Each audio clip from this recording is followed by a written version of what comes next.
welcome everyone. This is a very, very, very exciting day.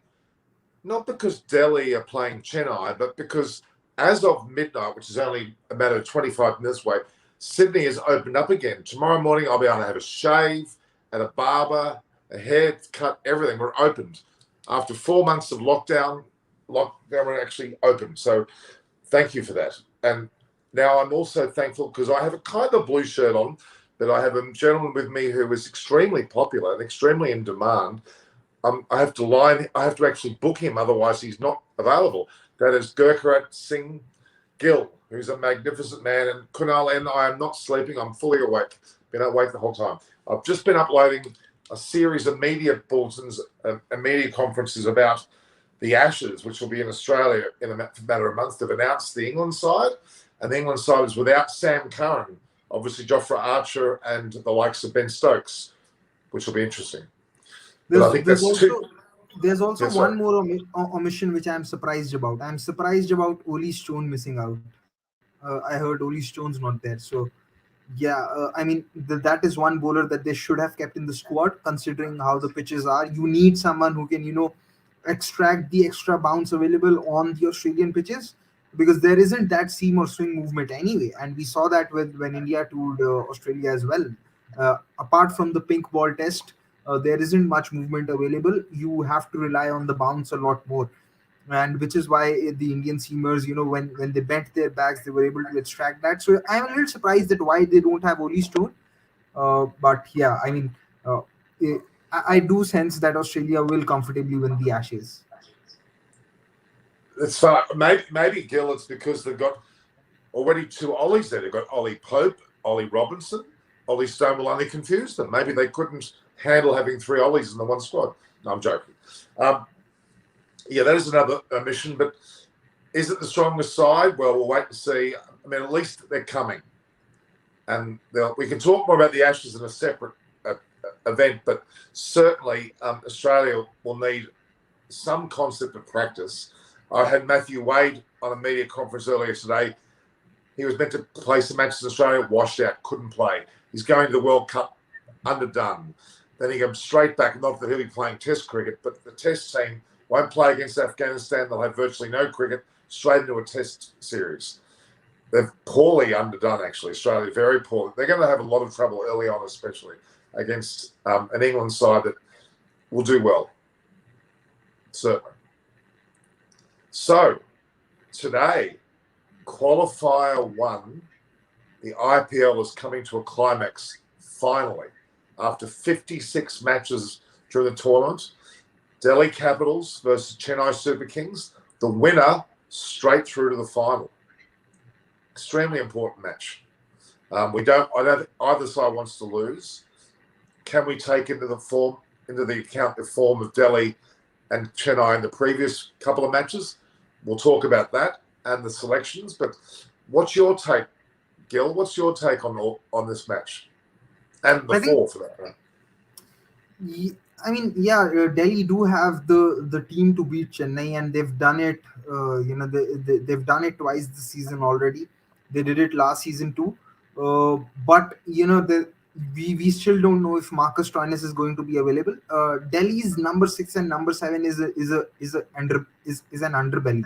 There isn't enough batting after Shimron Hetmeyer for the batters batting ahead of him to be completely expressive and go out all guns blazing. So that's a concern. If Delhi do lose 2 wickets in the power play, then they can't be that aggressive, which is something that you would want from the batsman. So that is a little bit of a concern. Hopefully Stoinis is back. But also, even if Stoinis is back, Akshar Patel is not really a number 7. He's done extremely well as a bowler. Just to throw up some numbers, for any bowler who's bowled 5 overs in this IPL, his economy is the best economy rate. If you look at the case of Avesh Khan, for any pacer who's taken 10 plus wickets in this IPL, he has the best economy rate, and he's bowling on all phases. So the quality of Delhi bowling lineup especially lies in the fact that Kagiso Rabada is the weakest link. A lot of teams would say that Kagiso Rabada is their best bowler, but on form currently, Kagiso Rabada is the weakest link of this bowling lineup. So that tells you about the quality in the bowling attack. So that should really make Delhi confident. And yeah, hope the openers give a good start. If the openers give a good start, then it's more or less settled. But with Chennai, you also have to account for history. They Delhi have played Chennai twice in the playoffs, once in 2012, once in 2019, and they've lost both times. Both times it was the qualifier too. Once it was in Chennai where Murli Vijay scored that 100, and then there was there was the qualifier two in Vizag in 2019 where Delhi just couldn't get enough on the board. They barely made it to 150 and then lost comfortably to Chennai. So you'd have to say that form and matchup wise, Delhi is the better team. But as we have seen countless times in T20, it doesn't take a lot to beat a quality side. You just need 2 or 3 overs to go in your favor, and then from there on, the momentum picks up and you can fall behind the game very quickly. So yeah, that's how it is. But Delhi should feel confident regardless. Welcome, Yeah, Oman, Naresh I agree to it. Manaskani. Mhm. I Thank you. No, What have you I got? agree. Hustle, hustle, hustle. What is this? Hustle, Hustle, hustle. hustle, hustle. So This is an Adidas t-shirt, remind yeah. me, Naresh, who you're going for in the IPL. Sorry? What is your team in the IPL? Well, it's all over for me, Mumbai Indians. Oh no, I shouldn't be nasty. They almost did it again, didn't they? Almost did it again. Yeah, no, the entire season was, you can say, below average, So, when you lose more games than you win, then you reach a situation where you depend on other results, and then you have to fight off the way they had to get those runs. So it's just been not a good end, because these players were to play for the last time together. So many of them would have played for the last time for this franchise. But yeah, it's still, the entire journey has been very successful. It's the most a franchisee which everyone envies, right? And wants to beat, and don't want them in the playoffs. So that has happened. Yeah. the, you Well, know look, it's a major advantage. Go ahead, Gil. Go ahead. when it comes to Mumbai, of course, Rohit Sharma, the captain, deserves a lot of credit and everything, and he's been spoken highly of. But uh, the three title wins in the last 5 years hide the fact that he's been very ordinary and average as a batsman in the IPL. The last time he scored at an average of 30 plus in an IPL was back in 2016 when he averaged 44 and his strike rate was 132. And the last time his strike rate was more than 140 in an IPL season was back in IPL 2015 again when he was batting in the middle order and Mumbai won the final against Chennai. So that is something Mumbai would want Rohit Sharma to improve upon because he's a much better batsman than someone who's not averaged more than 30 and averaged more than 140 in the last 5 seasons. He's definitely a much Yeah, I better think batsman. it's been one. Yeah, I think last three, including this, it's been just 127 strike rate, but it's been consistently about 300 runs. That's where he has been Yeah, but in the average last. is on the average not been 30. Of course, if you're opening, you'll be able to score 300 odd runs because you get that more opportunities to bat. But even averaging 30, less than 30, and average striking at one less than 130, it's something which is a concern and it's actually pulling the team down. Hopefully, in the coming seasons, that is something that's looked at and addressed. And then obviously, Krunal Pandya, this was his Oh, he worst was season terrible. as a batsman. He Yeah, yeah. This was his in terms of batting average, this was his worst season. In terms of his strike rate, it was his worst season. In terms of his economy rate, this was the worst season. He averaged 16. He actually averaged just let me look at the numbers. Yeah, he actually averaged 14.3 with the bat at a strike rate of 116, and his bowling average this season was sorry, his bowling average was 53. He only took 5 wickets at an economy Only rate five. of 8. So that's something. If you have a number seven who's neither contributing with the bat or the ball, you have a huge hole, and it becomes And difficult to fix it. yeah, And and then the injury this to season, Pandya, I somewhere felt, yeah, yeah. I felt and a bit that he got a long run. Krunal got a long run this season. Maybe he played a couple of games more. You had a man-to-man in Anukul Roy to look at, a left-arm spinner and a left-arm batter in the middle. That little bit of flexibility was not seen, something which probably Rohit should have considered. Even Jimmy Neesham could have come a little early in this leg, and Cotton Isle should have played Yeah. all the games. Trying out with Milne and yeah, I think Cotton Isle's bowling style suits these conditions suit his bowling style.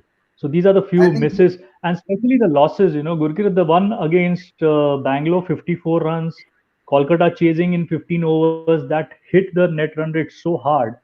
Then it becomes too difficult to make a comeback. I thought where so sometimes when you win you don't realize the holes that are there in the team. Now when MI won against KKR in that game in Chennai where they had to defend 30 odd in 5 overs, Krunal Pandya took 2 wickets. He took 1 wicket, but he only gave away 4 runs off his last 2 overs in the Yeah. last five. Now, once he had given that kind of a performance, that gave him a longer run, and it made it difficult for Mumbai to look past him or drop him because he had essentially won you a game. And it's something similar which has happened with Sunrisers Hyderabad as well.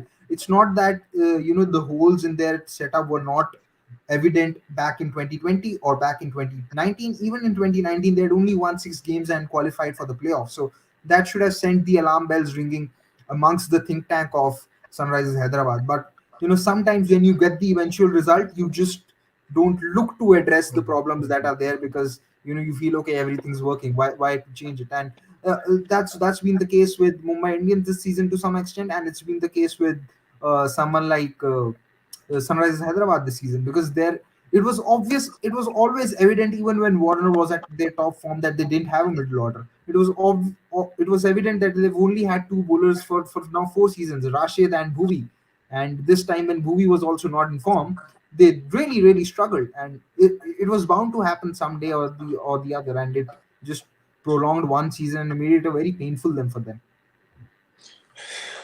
Look, just quickly, I wanted to digress for a moment. The 4 teams that are out, obviously we've talked about Mumbai Indians here, and the rest just talked about with you, Gil. To me, clearly the biggest disappointment was Sunrisers Hyderabad. We can talk to death about that, especially around the Dave Warner scenario. He basically decimated the series by his antics, especially as captain, and then beyond that. Punjab, I thought, well, it was frustrating with Punjab. They could have done a lot better than they did, but they didn't do too badly either. That's a way of describing it. KL Rahul was fantastic, wasn't he? As an individual player. Brilliant. In my view, Punjab was a title winning team. If you just look at their players, you have KL Rahul, Mayank Agarwal, you have Mohammad Shami. Then also what people sometimes forget is that the uncapped core of Punjab was probably the best in the last season. You had Harpreet Brar, you had Arshdeep Singh, you had Ravi Bishnoi, you had Shah Rukh Khan, you had Sarfaraz Ahmed, you had Deepak Hooda. You had 6 or 7 uncapped Indian players who could make an impact, and they still Ishan Porel, who only got 1 game in the last 2 seasons. So, in my view, Punjab is the biggest disappointment of the last 2 seasons because they had the players to deliver the goods. It's just that they were strategically all over the place. You start from game one of last season, they played the perfect 11, but they lost in a super over. Now, what has been the pattern with the Punjab team is that they've tried to account for freak instances. T20 is too short a game to account for freak instances. That one loss meant that KL Rahul was anchoring all along, and KL Rahul is one player who should not be anchoring. If he's anchoring, then he should be batting in the middle order. Look at the second phase. Okay, there was one game where Mayank was injured versus Mumbai Indians. Now, when Mayank is injured and you have Gale and Markram in your lineup, why would you not open with one of them? Why would you open with someone like a Mandeep? Why not get in, a Shah Rukh Khan in the middle order and strengthen that? Then you don't start with Ravi Bishnoi. You have two leg spinners and one left arm spinner who's going to take the ball away from a right hander. Why would you anyway even sign Adil Rashid? Okay, so there have been these baffling decisions all throughout these two IPL seasons, which has led to their downfall. You give the Punjab players or the Punjab team a different management. You give that management to a Mumbai Indians. You give that management to a Chennai Super Kings. You give that management to a Delhi Capitals, and that is a title winning team. that think tank deserves to be sacked, very honestly, because of how they've managed the players. You cannot be having 7 8 players of the quality that I mentioned and still be finishing in sixth twice in a row. There's something that has been humongously wrong, and it needs to be addressed correctly for the sake of the franchise, for the sake of its fans, and for the sake of good cricket, because the kind of tactics that they've deployed is something which is mind-boggling. You can't get your head around it. Well, what you're bringing up is something very relevant. It's not just the players and the players themselves, it's the way they're managed in terms of both coach, a mentor, the way the captaincy is being given, license to do what they need to do. You're perfectly right. Anil Kumble has a big question mark. For heaven's sake, is he going to be the coach of India No. post? I don't think so. I think he's failed in what he's doing currently and should not be given that berth. And look at the way that Brendan McCullum's been up and down. KK are in there, but certainly Trevor Bayliss has been good. But what is around Trevor Bayliss, the Tom Moody's of the world, they have dismally failed, allowing Warner to do what they did early on. Thankfully, Warner was dropped and sacked because of that, but it was probably too late. They're in a diabolical mess halfway through the season. But you're right, the coaching staff is integral. Even the likes of Sangakkara with Rajasthan Royals, great man that he is. I don't know whether he's a good coach.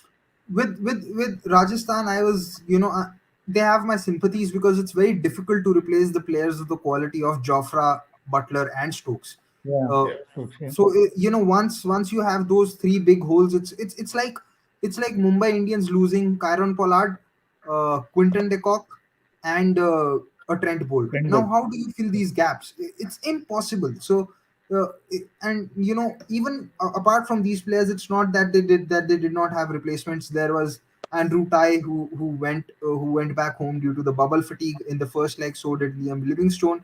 Then they got someone like Evan Lewis who plays one game and gets injured the another. It's been a story for him for I don't know how long. So Rajasthan Royals in that point of view have my sympathies, but someone like a Punjab, their management really deserves a sack because they had so many good players and still they were ending up.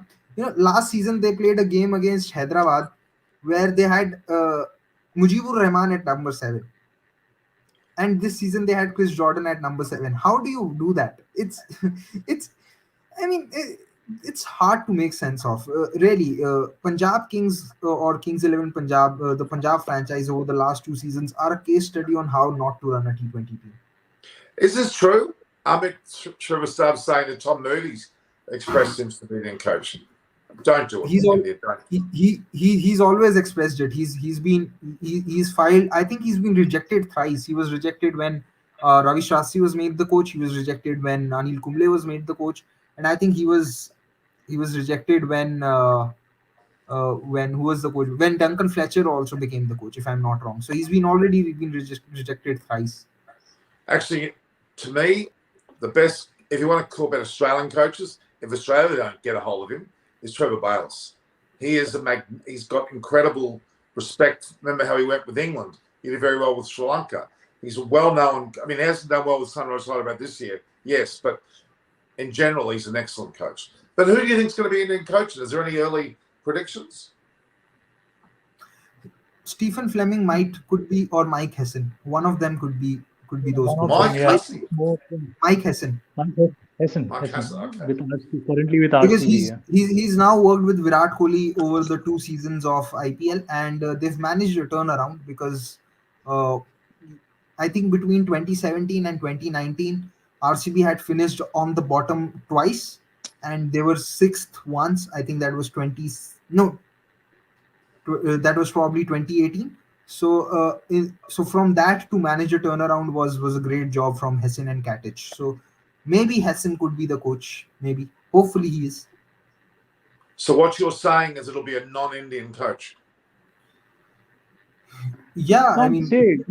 No, but I think, Gurgeet, I think BCCI is open for either. It's not that they are tilting towards a non-Indian, but they're open. I think it's going to be more... And Norman, we have spoken this earlier. It's more about one who is a good man manager. because Absolutely. Indian cricket, or rather any cricket, but at least Indian cricket, is lots to do with man management. The kind of players we are having and their own success stories that needs to be managed well when it comes to playing for India. So one obviously who gets along with the current, whoever the captain is going to be, whether it's a separate white ball captain and a red ball captain, but all that needs to be well factored in, and that's what Ravi Shastri brought to the table: his relationship management with the team, the senior players, and how he comes out as a very open spokesperson and in favor of even the smallest of things for the team. Baram is, I think, having a lend of us. He's saying the BCCI are discussing with Michael Vaughan. I don't think so. I really don't think so. I think that must be only to get him off Twitter. All right, so let's go back to the Delhi Capitals versus Chennai Super Kings. I mentioned earlier, Gil, about the form in the last few matches of both Delhi and Chennai. Are we to take that into account, or are we not? Are they somewhat foxing? Have they taken the foot off the pedal leading into this, or not? There is no reason to not account for that form, honestly. I mean, uh, Chennai have lost 3 games. Whoa, what is also important is the pattern in which Chennai have lost games. They've lost 5 games this season, and all 5 of them have come while defending a total. So that tells you that Chennai bowling lineup can be put under pressure. And like I've mentioned before, they do have the batting depth, but the obvious weakness of that batting depth is that all of them struggle against high pace bowling, and Delhi have 3 of them in, at least 8 overs of that for sure, because Kagiso Rabada's, I don't know, Kagiso Rabada's probably developed a love affair with slower balls, because he's completely forgotten how to bowl Yorkers, which is very, very strange. I don't know why is that happening, but he's bowling those slower ones, and he's getting taken apart, and it's happened 4 or 5 times this season. It happened in the last game. It happened in the game before, versus KKR, where Narayan smashed him. It happened versus Hyderabad in the leg in Chennai, where Suchit smashed him, and it happened in Wankhede, where Morris smashed him. So there's a cause of concern with Kagisha Rabada for sure. Okay. So, realistically, Delhi Capitals are firm favourites to win this match today. You would have to argue. Yes, they Would you are. not? Yeah, Norman, and Norman, we need to look at how their openers, both the teams' openers. You're talking about Faf and Ruturaj about 1,000 runs this season against Shikhar Dhawan and Prithvi Shaw close to 900 or a little over 900. So both sides have got openers who have done well and scored a lot of runs. It's the pace attack against these openers, and that is where what Gurkirat is saying, that Delhi has the advantage. Of Nokia Oh, and no Avesh doubt. Khan to There's no start doubt. off with. Yeah, and Deepak Chahar honestly has been expensive in the last few games. On the India leg, he was really good. He was getting the swing. Here in UAE, he's not getting that swing. Hazelwood is there, the only one who can be little economical. But in the middle, 7th to 15th over, Chennai has done the best. Jadeja, Bravo, and Shardul Thakur. They have been very effective.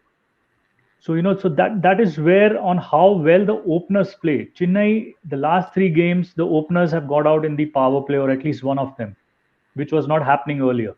So these are few finer things which can have a little advantage of one team over the other. But it's all about the batters versus the Delhi opening bowling versus the Chennai opening bats. Okay. I'll get more into this in a minute, but let's just assume Delhi wins today, which basically puts them through to the final, and Chennai lose. Chennai will play the winner of RCB versus KKR.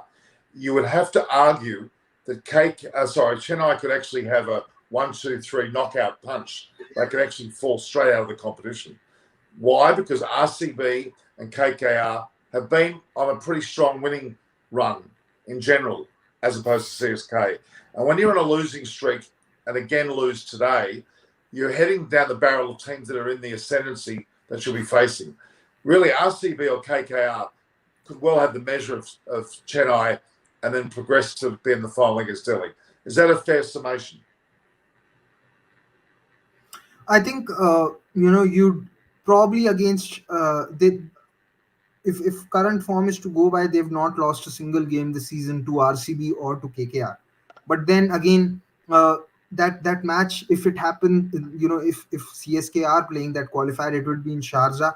And I think if between three teams, which is KKR, RCB, and CSK, the stronger side you would have to say probably is KKR, given their spin bowling options, the 8 overs of Narain and Varun Chakravarti, and probably if Shakib's available, because Bangladesh also have to play the qualifiers, so not sure about his availability. So from that aspect, you'd have to say KKR do have a strong chance to beating CSK.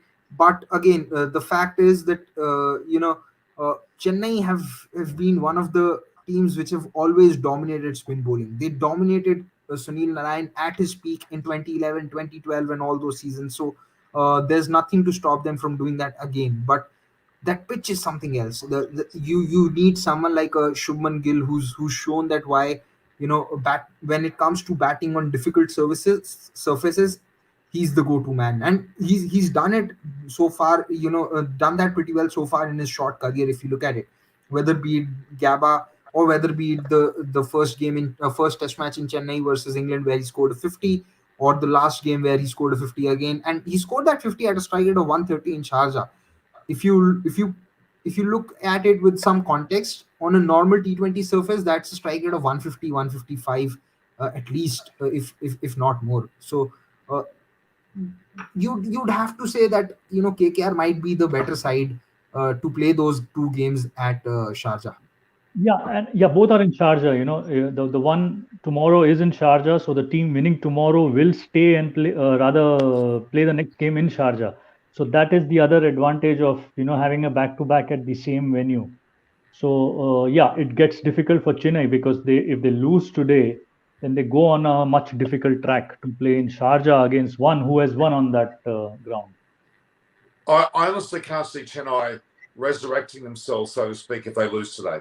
They critically need to win today to stay alive. And I know there's a second bite of the cherry with the qualifier 2, but I think they really need to be wary of the fact that these other two teams will have momentum. The winner, at least, will have momentum going through, and that's significant, really significant. I think that to me is a telling tale. But Delhi Capitals, I've said all along, haven't I, guys? Haven't I, Gil? You know that, Gil. You say the same. Naresh, I've said from day one I thought Delhi Capitals, even though I'm a KKR fan and they're in the finals, I still maintain Delhi will be there in that final and will be in with a great show. All right. I've just read Faf du Plessis has made a statement. He said how big the game is, why we practice and play this game to get a like tonight. The guys are very excited to be here. Batting is about experience and learning. So he's banking the experience factor to be relevant there. That's a psychological mind game, I would argue. They have got Stephen Fleming at the helm, and he knows what it's like to be in the situation. You would argue, even though Ricky Ponting's been fantastic, has he had experience in IPL victory as coach? No. No, he was with Mumbai Indians back in 2013. He was with Mumbai As the main Indians coach? in 2013. I think he started as a player in that season. I'm not sure. Naresh might know. Actually, 2013, Rohit Sharma halfway took over the captaincy from Ponting and then won the first trophy. Who was the coach in And then 2015? he got Mahela? No, 2015. I don't think Mahela was the coach. Who was the coach in 2015? I think it was Ponting. 2015, If I'm not wrong. 2015. Yeah, I think then he got into the coaching role. I don't know whether. But Anyway, 2013, I he think was that- the captain. Yeah. Well, Ponting is proving with age to be a potential future, very long-term successful coach. Very smart man, very level-headed, also knows how to motivate, was well liked as a captain of his team. I think he's got great traits. Really do. Think highly of him. When do they announce the Indian coaching role? Straight after this series, don't they? After World Cup. After World Cup. After the World Cup itself. Right. Okay. All right, we haven't talked about RCB too much. We'll talk about them probably more in the next few days as their game comes up. But I was rather impressed with the RCB performance. They won that last ball, 5 runs for 6. It's quite dramatic, but quite impressive in a lot of ways too. I'm not discounting RCB. I think they've got a good shake at getting into the final if they have to play CSK and qualify too. That's my thoughts. But it's going to be interesting. I've got this feeling, and it's maybe my crystal ball talking. I'm seeing CSK going double punch out. That's what I'm saying. Not based on lack of good teamwork. It's just they won't be. Something's missing. As you said, Gil, we were talking about form coming in to these for the rounds, the first 56 rounds. The way that CSK have finished this has been quite alarming. They've been losing quite poorly or badly, and you would argue that that's probably going to show up even more today and into the last game. We're getting a lot of people joining us. Karan, Shai, hello, Norman. There is Ponting was the coach in 2015. I checked. Ponting was the coach in 2015. Ponting was the coach in 2015. For Mumbai Indians? Yeah. Okay, that's significant. And you would, but then he moved on to Delhi, but he's taken. No. I think he took a break. He came to Delhi in 2018. Okay. All right. Although it's I'm getting very excited about it. It's been a long 56 matches, hasn't it? 56 games. It's been rather long, broken up into 2 lots. It's been very arduous. Where we're here now. Now we're serious. Now it's the game on the line. Every ball counts. I love the IPL for that reason. Even though we now have 4 teams, we still don't really know who's going to win, do we? Anything can happen here. It's brilliant. Yeah, and I think more or less the top 3, which when the IPL was suspended after the first phase, the top 3 maintained that, and they're there. I think only Mumbai became a casualty, and KKR came back. So 4.5 months break. KKR was the one who actually has done well since then. So I think we need to go with these 3 teams who have maintained their position, and they maintained the same 1, 2, 3 what they ended the first leg at. It's just that have they peaked at a time where, like as you're saying, Chennai have they peaked, and there's a dip coming up. I was considering those 3 losses in the last game. If not for those wins in the first leg, Chennai would have been struggling.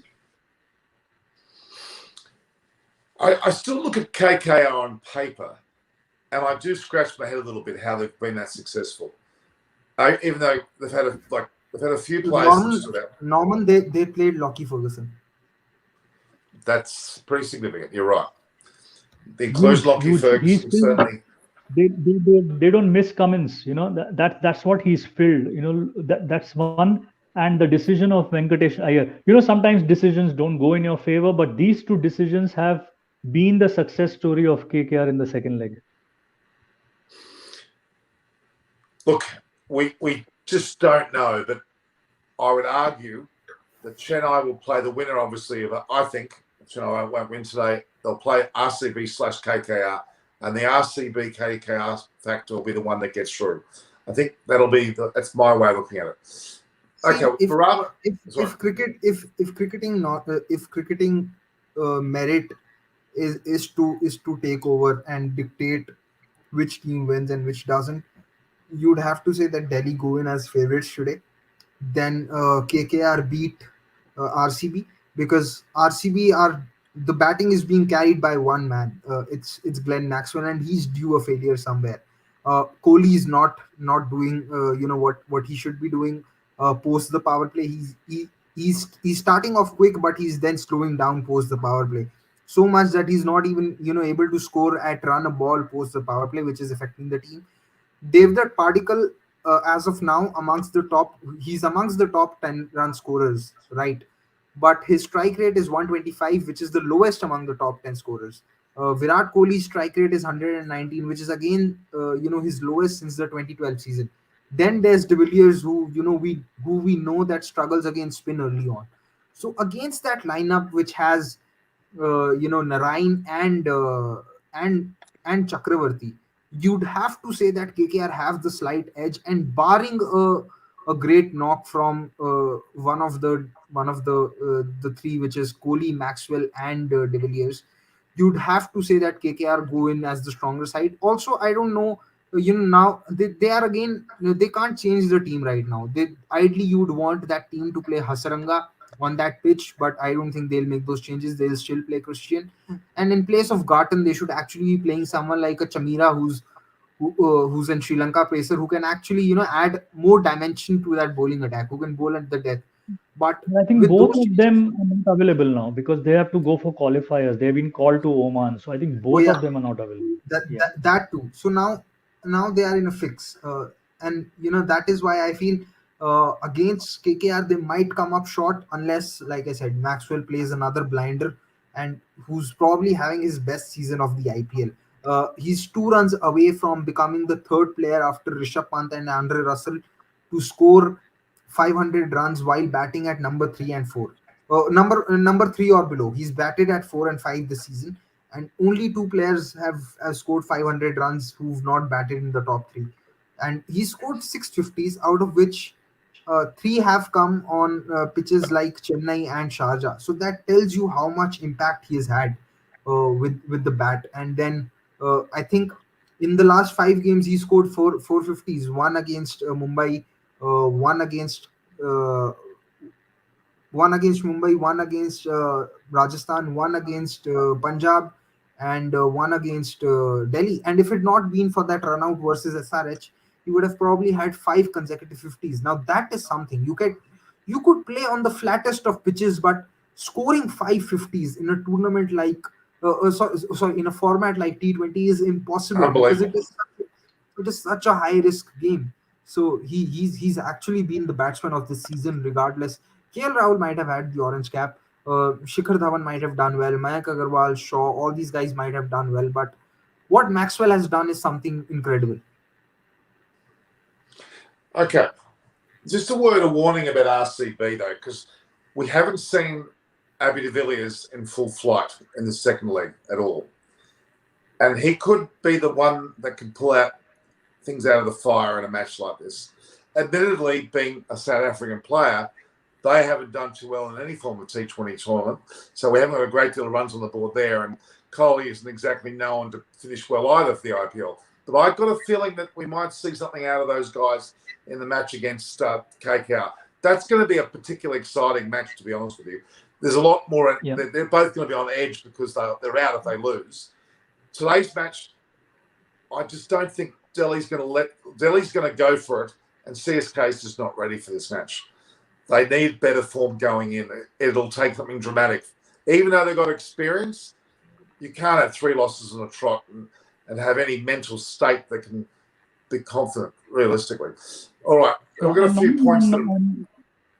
Norman, on the RCB lineup, I think ABD sometimes coming at 6 shouldn't be the case. They should stick to his number 5 immediately after Maxwell, with Bharat in form at 3. I think that this should be their standard 5. They have tried Dan Christian at 3. They sometimes got Shahbaz they shouldn't be doing that. Dan Christian can be a good death bowler also, and that should be his role, more for bowling than requiring as a batter, or leave him for, if required, as a finisher after De Villiers. But with the DDP, Virat, Bharat, Maxwell, and ABD, that they should stick to this top 5. Yeah, I agree. It's proven. Look, there's a few questions. Like Terence Aldrin and Baran both think CSK is going to win, and Terence is saying that Brown won't be disappointed. Well, he will be disappointed, because I'm pretty sure Delhi's going to smack their backsides. I'll tell you now. So that's what we were talking about before with what's his name, Glenn Maxwell there.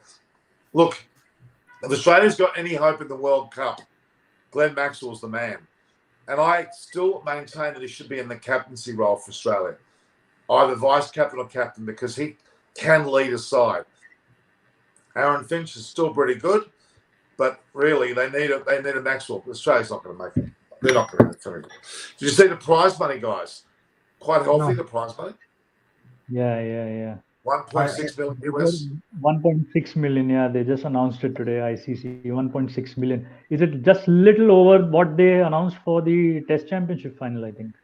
Yeah. Look, I'm seeing the ICC have now really understood the financial benefits of a tournament, and they're starting to really come to the fore and starting to match what else is out there, if not beat. They really should be the top tier of payment for any tournament, shouldn't they? An ICC World Cup should knock out any other tournament in terms of value, for sure. Yeah, the only worry, Norman, is Sharjah conditions. They shouldn't be a spoil sport on a big event like World Cup. What we have seen in this IPL, Sharjah, I don't think should be hosting a World Cup game. That's a personal opinion, but no, the pitches are going to get worse. The pitches are going to get worse. Yeah, I think with Sharjah, because they relayed the pitch, it's not just the pitch. Even the outfield is very slow if you look at it. So I suppose what they're doing is they'd probably water the pitch or something, because they relayed it, and I think that relaying was done with the purpose of getting the pitches ready for the World T20. But with the IPL coming in, probably the pitch was slightly underprepared, and they had to play on these pitches. But hopefully they are. See, 150 pitches are fine, where that there's something in it for both the batters and the bowlers. But 120, 130 really makes it for a frustrating watch, because you watch a T20 game from a point of view where you want to see the bat dominating ball. Test matches you still watch with the ball dominating the bat, but the reverse happening in both the formats really makes it for a poor viewing and makes it for a frustrating viewing. Anyway, now I have to go and join the other channel. So Gil, your choice is?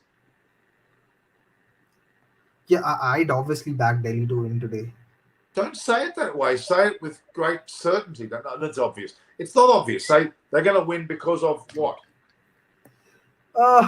Because of what, I don't know, but I'm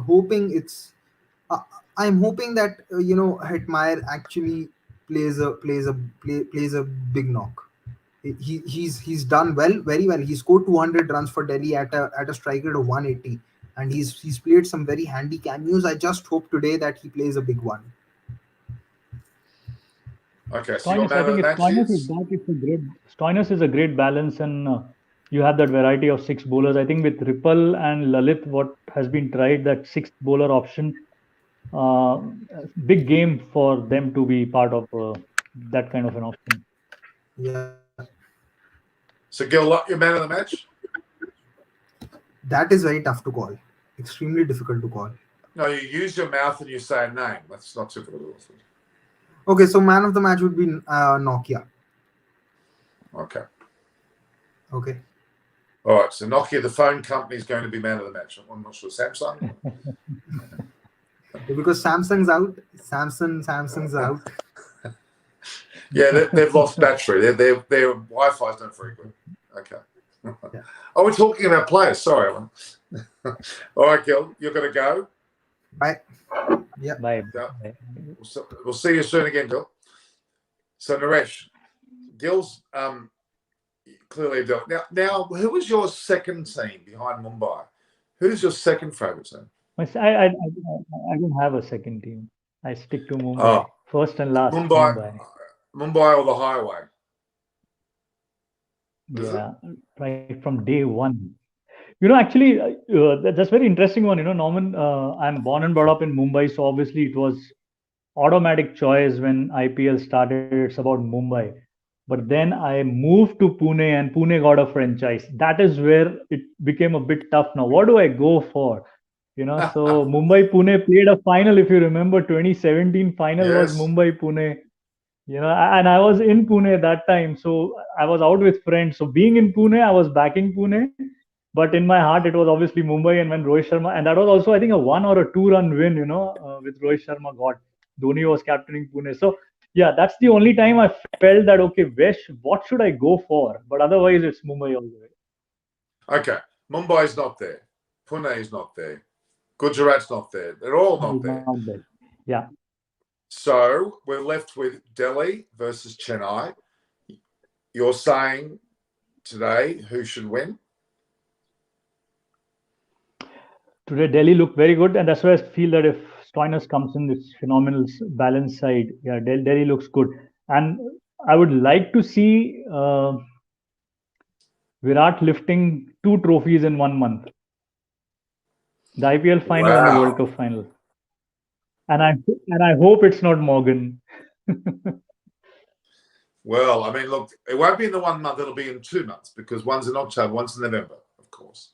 But all right, look, I reckon Kohli's got more chance of winning the World Cup than he does of the IPL. That's my thoughts.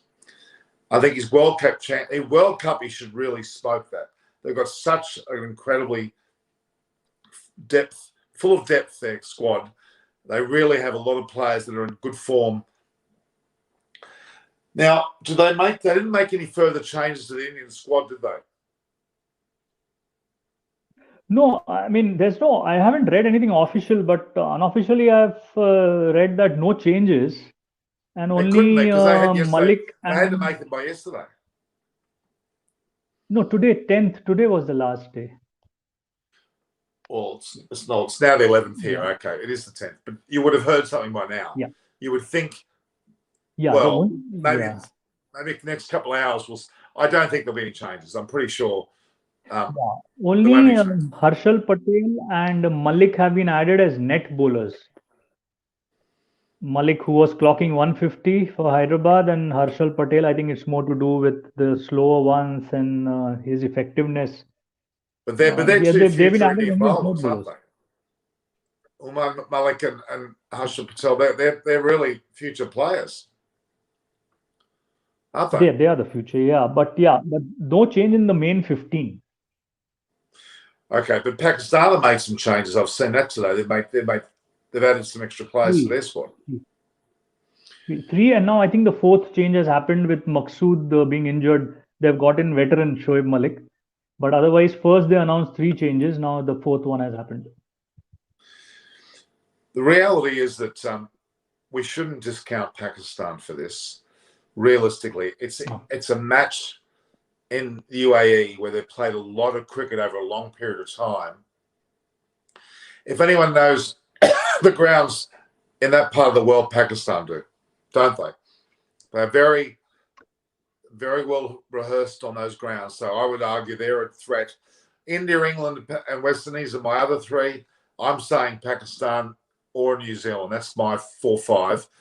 I maintain that Australia won't make it. I mean, Matthew Wade in his press conference today, they had no preparation yet again for the World Cup. They meant to play games in Australia at Sheffield Shield and the short form version, and they were washed out. They were not played. So they've lost out again. They're going to go to the World Cup with a couple of practice matches, but not really enough to warrant good. And, it's I think I still don't know why Matthew Wade's in the side, for God's sake. There is a practice match against India. I think India has 2 practice matches, one against Australia, one against England. They're not matches, though. They're not really matches. They're not serious. And it was interesting because Daniel Brettick, the Australian reporter, asked Matthew Wade whether Josh Inglis and he will be rotated or swapped during the World Cup. He got particularly upset by that question and affronted and said, no, there'll be only one. They'll be decided early, which implied himself. So he's not happy that Josh Inglis is in the squad. And quite frankly, Josh Inglis would be a better version of the keeper batter than Matthew Wade. I'm sorry. Other thing, Norman, I did read, I think Amit Srivastav commented on India not playing in Sharjah. But the issue is Sri Lanka, Bangladesh have to go through qualifiers and they may have some games in Sharjah. And Bangladesh would love to play in Sharjah because that's the conditions they love. And we are talking about who could be the top 4. It won't be surprising if Bangladesh or Sri Lanka also have some upsets in this, purely because of the conditions. They would love these conditions. Yeah. Oh, I totally agree. Bangladesh are a smoky, certainly.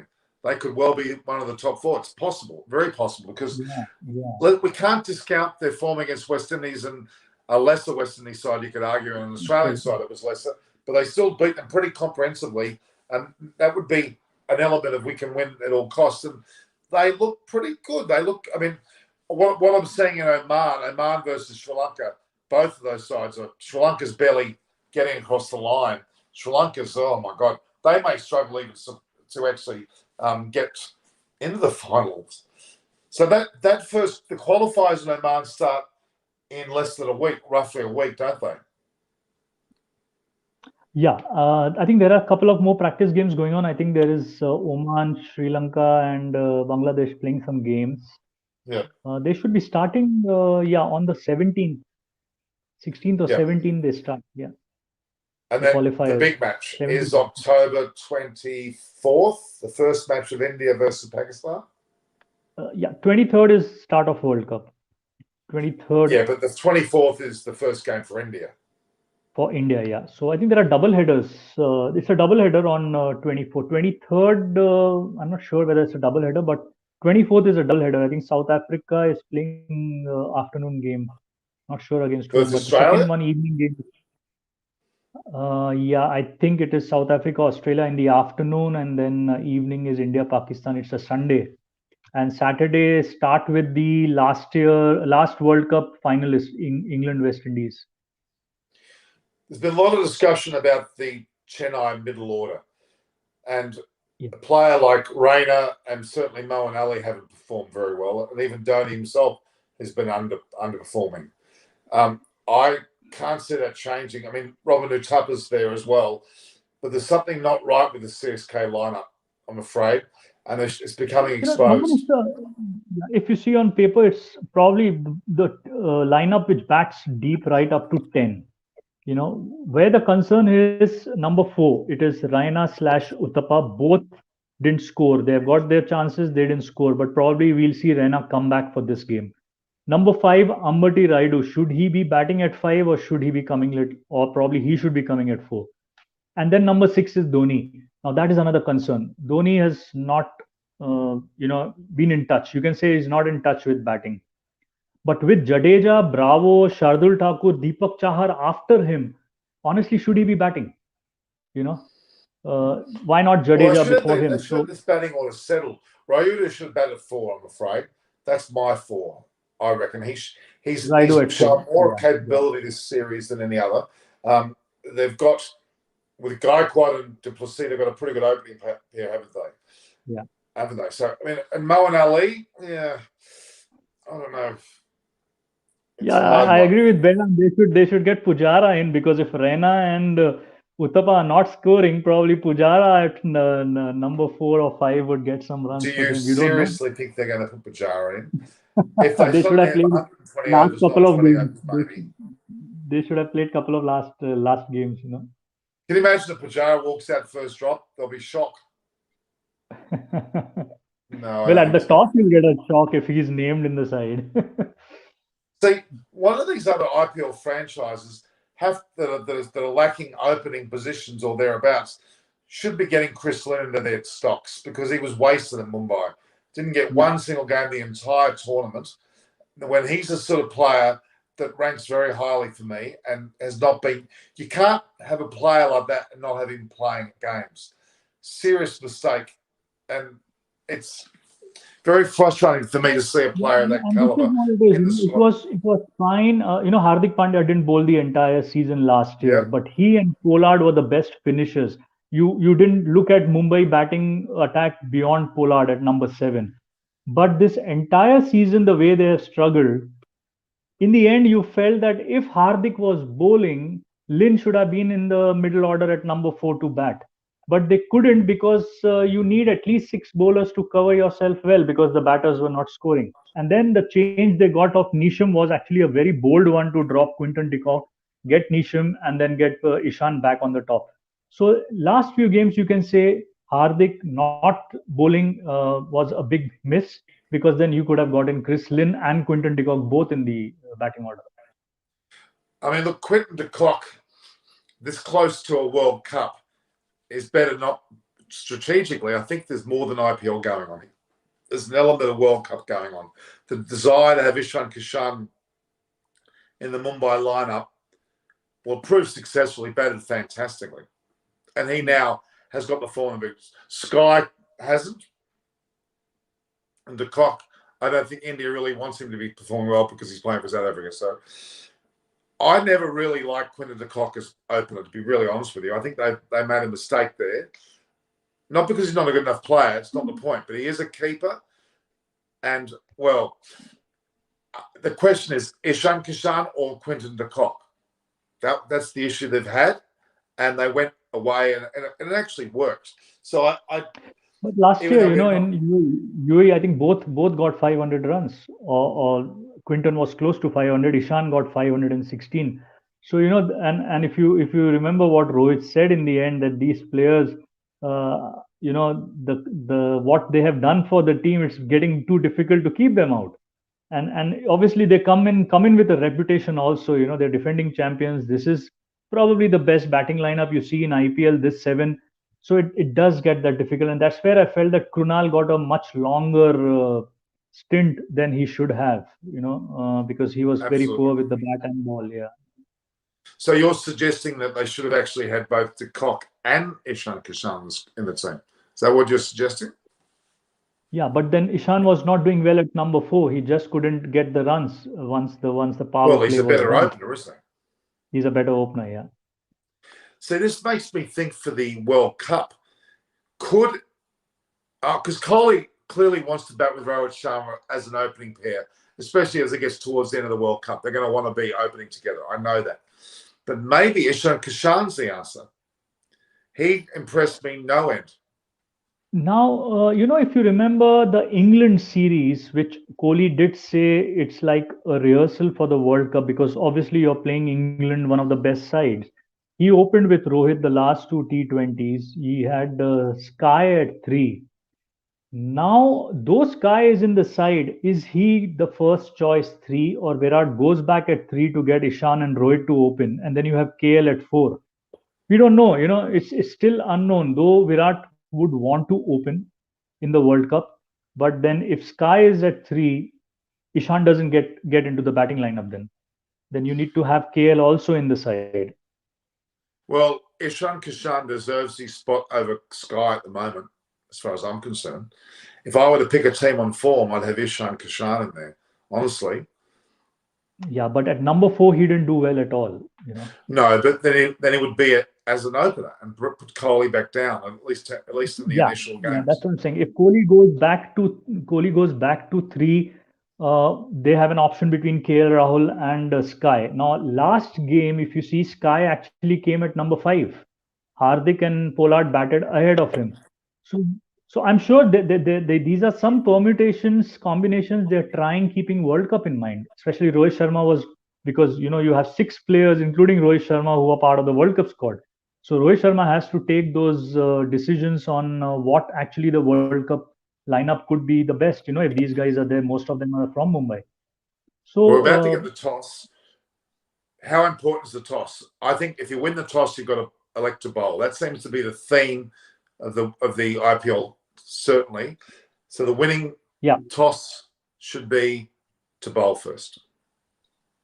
Delhi has successfully chased most of the games. They love to chase. Even in Sharjah, they have done well chasing whatever wins. So yeah, it's no brainer there. But I'm not sure about Dhoni with those 3 losses. What his thoughts on Dubai is. He nearly defended the small total against Delhi.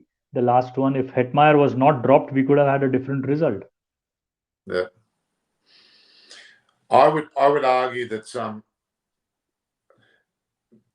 the toss is pretty crucial. If Delhi win the toss, they're going to elect to bowl, and they'll be in a great position. And Chennai batting first won't be able to stop a Delhi Capitals side batting second. I think bowling wise, I don't think they've got it there to keep Delhi under some control.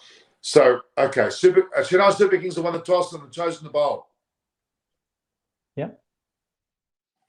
So that's completely backfoot what we just said. That's a big win for Chennai. They're going to be happy about that. Don't you think? Yeah, so now it's all how they start and try to restrict, because yeah, it's going to be important on how well Deepak Chahar starts off. So CSK have had a bit of, because actually Dhoni hasn't won many tosses either, by the way, which is interesting. It's going to be that's going to be pretty important. So CSK win the toss and elect to bowl. That's a pretty big. That I still don't think it's enough for them to win the game though, but they've got some advantage there. Win the toss and elect to bowl. Any thoughts, Naresh? Yeah, and as I said, Delhi has done well chasing, so they're going to bat first would also be something which they wouldn't be comfortable with, but No. that's how it goes. Toss is something which is beyond you. So there's no Suresh Robin Raina? Uthappa, no, Raina. Robin Uthappa continues. Yeah. So Dhoni says, I want to bowl first because most of the guys have felt there's a bit of help for fast bowlers here. And then it goes one pace. But it's not a wicket where things ease down. It's a tough wicket. Same team for Super Kings, so no Rainer. Capitals bring in Tom Curran for Ripple. Tom Curran at this late stage, he's barely played a match. Yeah, so means one Stoinis is not yet fit, and they feel Tom Curran a better sixth bowling option on a track which probably slows down a bit, and not sure how can he do well with the bat. So because they were playing with 3 overseas the last few games. Yeah, Punt has admitted to the fact that he would have bowled first, by the way. But he basically has said, "Oh, we'll win anyway." I find that, yeah, as I said, the winning of the toss has played some. Tom Curran, oh my God, that's a strange Should have selection. tried him I'm earlier. sorry. Actually. You should have tried him in a game, couple of games early, because they played with 3 overseas when they dropped Smith. They had an option between Tom Curran and Billings, but they went with Indian uncapped players who could bowl a bit as sixth bowler. So very big game for Tom Curran to come in. Let's see what happens. Yeah, okay, so the Delhi Capitals side, I'll go through it even though it's pretty much not changed. Shaw and Dhawan, punt at number 3. Shreyas Iyer, Hitmeyer, Akshar Patel, Ashwin, Tom Curran, Rabada, Norje, and Avish Patel. Yeah, I don't like Tom Curran at all. I find that a really strange selection. I'm sorry. Then Super Kings have got Gaikwad and Duplessis, Moeen Ali at 3, Rayuda's at 4, Utapa at 5. So Ryan has been left out.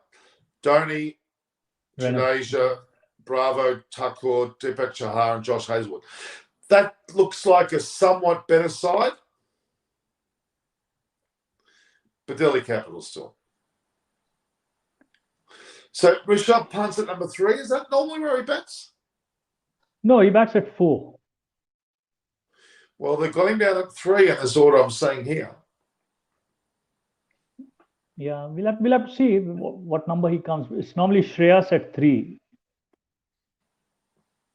So, okay, they brought in Tom Curran for Ripple, but why they brought Tom Curran, is it more for his batting or for his bowling?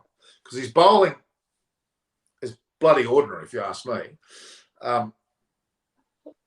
Norman, they can't go in with only 5 bowlers in a big game. Yeah, you can't go with 5 bowlers in a big game. And Ripple, they have played with Lalit Yadav earlier, then with Ripple Patel as 6th bowler who can bat a bit. Smith is a pure batter. Billings is a batter. So, and that's where I feel Stoinis was giving that balance, which is not there now. So you're saying they're missing Stoinis. That's a big loss for them, you would argue. Yeah. All right. It does bring the game slightly together. It's slightly more of an, well, I wouldn't say equal, but Chennai have got a slightly better chance now, having won the toss. It puts pressure on Delhi Capitals. But look, Shikhar Dhawan and Shaw, if they get going, we could be in for a big total. Because Yeah. Deepak Chahar and Hazelwood are not bad bowlers. I'm not knocking them, but they'll suit Shaw and Darwan's batting, in my opinion. And the only bowler that I think will actually trouble Delhi will actually be Dwayne Bravo. And that's what Norman, 7 to 15th over, Bravo, Thakur, and Jadeja have been phenomenal for Chennai this season. 7 to 15 overs, they restrict the runs, they get the wickets when needed, especially Shardul Thakur. He gets one, he gets another quickly. And Bravo has been very good. He goes on to bowl right up to the death. So, yeah, if Deepak Chahar or Hazelwood go for runs, and today we may see Moeen Ali because there are left-handers in this Delhi batting lineup. So Moeen Ali also fills in sixth True. bowler. So effectively, Delhi's got 6 bowlers as well. They've got Axar Patel and Ashwin with Karan, Rabada, Norjay, and Avish Khan. They've got 6 bowlers, haven't they? Yeah. So, yeah, it's a lot of importance in this match, I believe, on Hetmeyer's batting. I think that could be pivotal because they need him there as well as somewhat of a finisher. If they lose, I think that he's an important role to play. I still like Delhi Capitals. Rabada, Norjay, Avish Khan, my God, with Axar and particularly Axar. That's a very strong bowling line. And they're going to be bowling second, aren't they? They're pretty damn good. Chennai are going to find it less. And Gaikwad and Duplessis have to get good starts, as we know, because really after that, they have been in poor form. If those two get out cheaply, and they could well do so against a bowler Faf Duplessis facing Norjay and Rabada is interesting, isn't it? He would like to play pace, like Quinton de Kock. He would love to place Rabada, Nokia. Quinton de Kock is no-brainer. You get a spinner against him, he'll struggle. He likes reverse sweep more than any other shots. Same with Faf du Plessis. He would like to play pace, but then you may see Ashwin come in early in the power play, or Akshar Patel. Akshar Patel is doing well, and he'll move the ball away, being a left-arm spinner. Yeah. So you'll see Pant. I think they might keep Rabada and Norjay. They won't keep them away from. They won't let Duplessis occupy the crease against those two. They're going to keep away from him because those two can clean up the rest of the batting order very quickly. So you may see more spin early on. You're right. I think you're going to see Patel Ashwin early on. Don't you think? Yeah. And that's it's very interesting. But realistically, look, Naresh, you still have to go. Delhi Capitals, despite not having Stoinis, they have a very strong side. Yeah, that's right. Yeah. But the weakness is Tom Curran. Thankfully, they've got a lot of bowlers in that line. They've got 5 other bowlers. They could almost not bowl Tom Curran. Couldn't they, really? Yeah, but it's, in a big game, you need that cushion of a 6th bowler, in a T20 format. Most of the sides, even international sides, if you look at England, they have 7 or 8 options to bowl with. So just 5 bowlers is a huge risk. What if one gets an injury during the game? So even if 1 or 2 overs from Tom Curran where he's economical, I think Delhi would feel good about it. This is an interesting stat. Chennai Super Kings have never lost chasing this season. So what are they saying? That they're batting last and they can score a total that they're up against. That's a great statement, but I not this time. Not this time. I mean, okay, this is an advantage for Chennai. It levels the game somewhat. It gives Chennai a possible chance of doing well. But I think the Delhi Capitals bowlers are significant. I really do. Yeah. It's a lethal bowling lineup. Avish Khan. We talk about Norjay and Rabada, but Avish Khan's been absolutely fantastic as well. He's been brilliant. Yeah.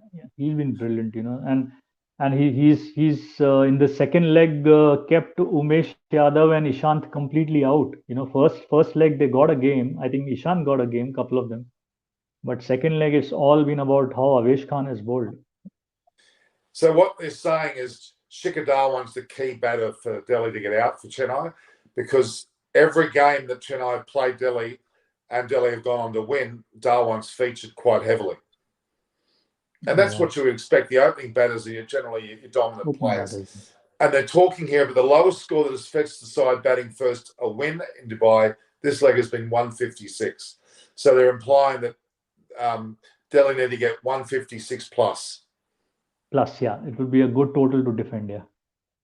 Or other one, keep it below for them, 150 below. If they keep Delhi below 150 or Chennai would be feeling good that they can chase it.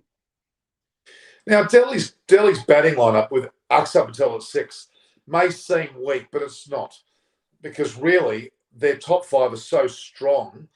The way that Delhi bats and they dominate by generally not losing many wickets is the key. With Prithvi Shaw and Dick Dhawan, I think, even with Punt coming in, Shreyas Iyer to an extent, and Hetmeyer, they've got a very strong batting lineup early on there. No, I think Pant needs to bat deep. That hasn't happened. He's coming in at 4. He needs to ensure that he's batting till the end. He needs to make that difference. Yes, Hetmeyer is there, but last couple of games even Hetmeyer was moved around. So Pant needs to look at how he builds the inning. Even T20 you have to build an inning. It's not just come and start hitting hard and then unfortunately getting out at wrong time. So he needs to look at how Ruturaj build his innings, especially the opener against Mumbai here in Dubai, 24 for 4, and then you saw how Ruturaj built it, and that's an example of how innings should be built, and it's time Pant does that. Read this. This is a good. Amit Shrivastava said something very interesting here. Delhi win. It's the youngest captain to get through. If CSK win, the oldest captain there is. Interesting. Yeah. Yeah, DC should really score 170 plus. They should really be putting on a massive total, because that scoreboard pressure will really affect Chennai, especially with the bowling line with Norjay and Rabada and Akshar and Ashwin and the like. But there are 2 weak links. There are definitely 2 weak links. Tom Curran is quite a substantial weak link, I think. Moeen Ali, I think, is a bit of a weak link, and even the middle order of Uthappa at the moment. And I'm glad they haven't got Suresh Raina, because he's been horribly out of form. Horribly out of form. Very interesting. I mean, look, Delhi should win this. It's for Delhi to win. Delhi's form has been good all throughout the tournament. Again, the cold fire, YT is true. It's all about the openers. I think it's for both the sides. I think both the sides openers have scored loads of runs. They have. Delhi openers 900 collective, Chennai openers 1000 collective. So both the team openers have done well. Prithvi Shaw was more effective in the India leg. He hasn't had a big inning here in the UAE leg. That could be an opportunity which Chennai would be looking at early. They know Shikhar Dhawan's experience and the way he is consistent. Prithvi Shaw could be a bit of a weak link to start this game. But he's a relatively big game player, Prithvi Shaw. I don't know whether there's a problem there. I think he'd be the combination that he's got with Shikhar Dhawan. They know each other's game very, very well, and that's a massive benefit to them, to be honest. The Chennai middle order is my concern, but we'll get to that when they have a chance to play. But Delhi now have to do it from in front, and it looks like Punt did say that he would have preferred to bowl first, because if Delhi Capitals bowl first, they would win this game. I would say, hands down. The fact they're batting first. Yeah, I think there's an element of concern, a little bit of concern. Okay, the prediction is very clear. Delhi Capitals will win, and I still think will win well. I think they're going to get a total of 170, 180 plus, may even go close to 200. The opening pair will be very significant. I think Hetmeyer will do well today, especially towards the end of the innings. And then Chennai have to play well. They will play well early, but then what will they do after that? That's where their problem is. If they get a good start, they've got to finish it, and they're facing a bowling attack that can certainly handle it to the very end. I think it's going to be close, Norman. It's going to be a close game, similar to what the last game in Dubai was, where RCB got a 6 of the last ball. So I think it's going to be close. Delhi start favorites, but it's going to be a close game. Do you think these two sides will play together in the final? Could be. You would argue that you hope so, because they probably do both deserve to be in the final after their form throughout most of the season. But Chennai's end of season form is going to cause them some grief. RCB and KKR, the winner of that game, will have a momentum on their side, which could be hard to knock off. Yeah, That's and they would play in Sharjah the next game. That's the only point is going to be Sharjah. The tomorrow's eliminator winner in Sharjah is playing his next qualifier also in Sharjah. So that's a big benefit. Well, looking at how the conditions have been in these three different grounds, Sharjah has been probably the worst. And if you can get your combination right and have an advantage, you know what needs to be done there. So Rabbitohs TV says punt will go bang, bang, bang. That's definitely Steve Maven talking there. That's his words. But bat deep. Do that right till the end of 20th over, not just for 2-3 overs. That is what we need from punt. Exactly. CSK will be playing their 23rd playoff match today from just 12 seasons in IPL. Pretty impressive. Chennai have been a very regular team, yes, there's no doubt. But I just don't think, a bit like Mumbai, I think their steam's out of the sail a little bit. I think some of their players have probably just passed it, namely Dhoni. See, Dhoni's a strength and a weakness at the same time, isn't he? Really? Dhoni's position in the side is a strength and a weakness. Strength of his understanding of the game and his history and his experience, but his form is a weakness. Yeah, and that's what he shouldn't be playing Dhoni the batter. He should be Dhoni the captain, and I would still say he's the best keeper in the world today. Still, he's the best. Well, he's batting ahead of Jadeja, for example. Yeah, he's listed that way, and he has done that, and that is the concern. With number 4 Raina or Uttapa struggling, number 6 Dhoni struggling, that is where Chennai is missing out on getting better scores. Jadeja has to be coming, at least at 6-5 or 6. And look, I'm going to say this. I think Josh Hazlewood is actually a weakness as well. His T20 international experience and IPL experience is not as pronounced as other Australian bowlers, certainly like a Pat Cummins. Josh Hazlewood can bowl well, but he can also be predictable with what he bowls. And if you work out his line length, you can charge down and get him and clobber him, because he bowls a predictable length. And if you know how to play around it, I think there's a chance. So you're suggesting that with Delhi batting first, that they will deploy the spinners of perhaps Mo and Ali early, do you think? Could be. Shikhar Dhawan left-hander is also there. Prithvi Shaw likes to attack, but he may just give his wicket also. Yeah, could be Moeen Ali. Yeah, and it could be he's only one, right? Otherwise, you have Jadeja as a spinner, and then Bravo would be the death bowler. He comes in mostly around the 10th over, and then Shardul Thakur, Deepak Chahar, and Hazelwood. So probably one over each from, or 2 overs from Chahar, 1 from Hazelwood, and then you see a spinner come in the power play. Yeah, I think it would be I would actually think about a spinner early on as an opening. I really would.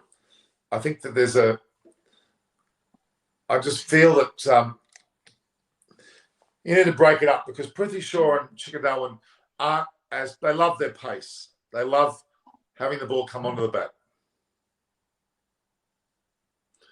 So, yeah, all right. I see Delhi Capitals putting on a big score. It gives a different twist to the game, but I can't help but see Delhi winning this well. I think psychologically they're very strong at the moment. Chennai must be suffering after having had 3 losses. I think it's a pretty strong position for Delhi to be in. And if Delhi win this, I then say Delhi's going to win the whole thing. That's my Yeah. thoughts. If Delhi wins And this that's and what wins it it is. well, Yeah, sorry? they don't go to Sharjah to play. They play in same in Dubai. So that's the other thing to look at. Yeah. I do think we're looking at the winner of the IPL here, the winner of this match, and more so Delhi. And I even see CSK departing, and maybe a KKR and RCB making the final against Delhi, and Delhi winning that as well. Although, RCB could turn it around. I don't know. I just think that Delhi's going to be the winner right through now. Pretty strong feeling for that. But the proof's in the pudding. They're going to have to do it today. They can't do it tomorrow. They're going to do it today. So that's the real decision-making process. All right. Any thoughts on the women's game? They had a game here at the women's game. They had the unfortunately India didn't feel very well, and Australia won the match. They looked really good in the first match, but it rained out. They lost an opportunity that had that not rained out, they may have won that match and then made it very, very exciting for the rest. But they blew it. But very commendable. Yeah, very, second match, very... actually, you go to see, they came back well, India 81 for 9. They went on to 118 for 9. And then Australia was in trouble till McGrath, right? She scored today also. So yesterday and today it's all about her. The way she has middle order has been very, very strong. Australia, yeah. But yeah, yesterday they were in trouble. Australia was in trouble. India could have just pulled out a thriller. Lost by 4 wickets. Again, it was, I think, the last couple of overs they gave a lot of runs. India, 118 was a small total to defend.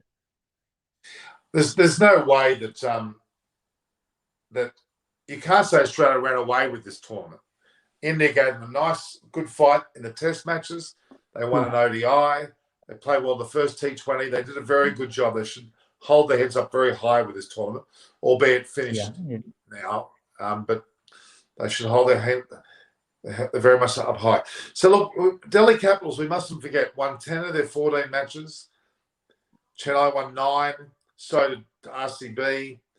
And Kolkata only won 7. So on the basis of what we're seeing there, Delhi Capitals, and Ricky Ponting is another aspect of that.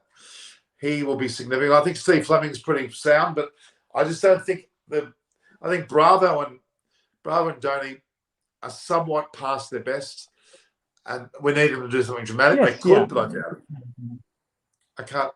I can't see it happening. I think that Delhi will struggle. Sorry, Chennai will struggle getting a total of 180 plus from Delhi. That's my thoughts. Yeah, as you said, both the Eliminator and the Qualified Tour in Sharjah, which wouldn't suit Delhi and wouldn't suit Chennai either, for that matter. No, you're right. The teams 3 and 4 have got an advantage on Sharjah. Would have played a game there, won the game, moved into the Qualified Tour. Really, I'm seeing an RCB/KKR getting through to play Delhi in the final and CSK bouncing out. I'm sorry to say. That's my thoughts. So it's all because of how Sharjah has played, in this leg, how Sharjah has played.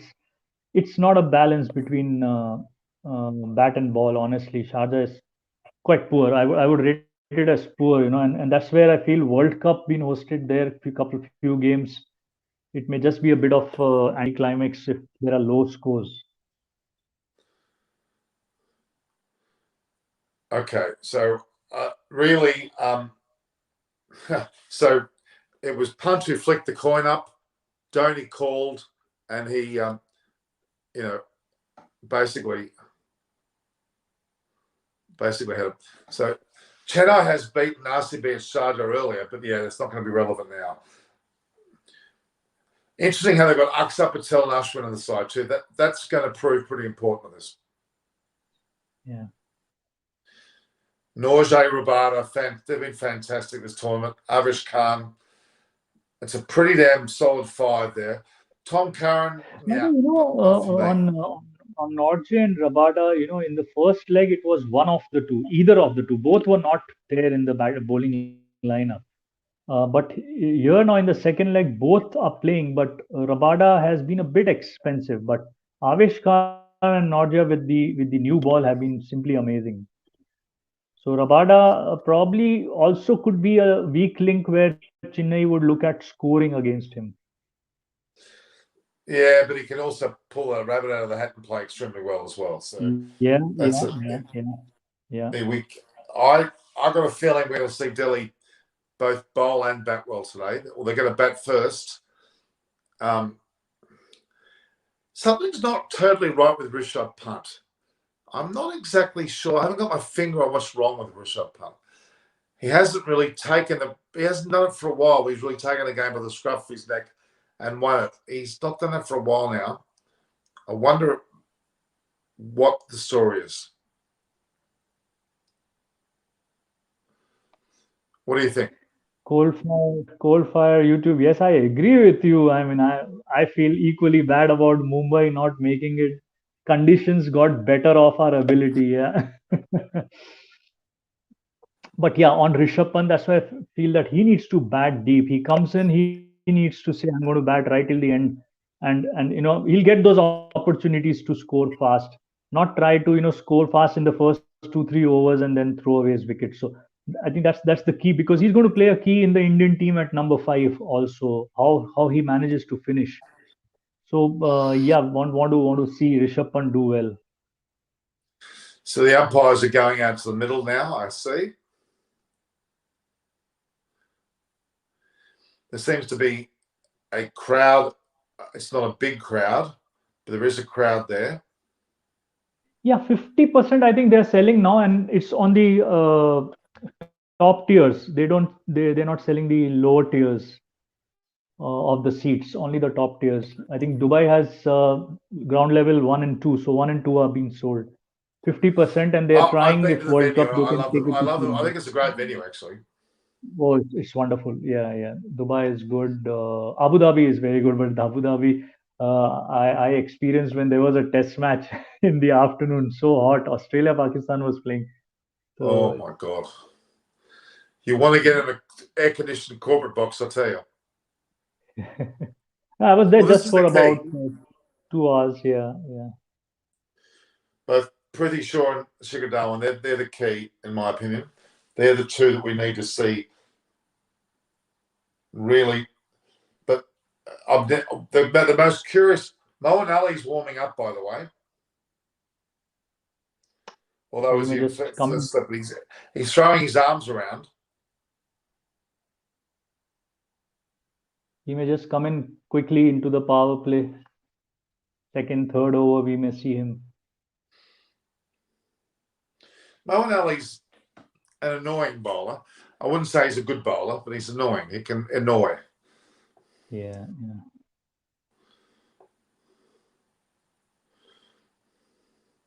So Prithvi Shaw's record, he's played 52 matches for 1,227 runs. He's scored 950s. His strike rate is pretty impressive, 145. That's pretty good. Can't knock that. Shikhar Dhawan, sixth year in a row, he scored 400 plus. Shikhar Dhawan in IPL. Look at his record, though. 191 games, 5,741, 46 50s, and a strike rate of 127. That's pretty damn good for an overall record. He's got a whopping amount of experience. To play close to 200 IPL matches means you're rich. I hate to say it, but it's true. Yeah, and most of his success came for Hyderabad. But yeah, he requested to be moved to Delhi because that is where he belongs. Before Hyderabad, he played for Mumbai also. Well, he has 2 daughters, I believe, and they live in Melbourne. And I think he's estranged from his wife. Hasn't he separated from his wife? Yes. They have officially separated now, yeah. So it's pretty hard. It's pretty hard to Shahar's opening the bowling. It's pretty hard to keep a family in Melbourne and be playing all over the world for India. That's for sure.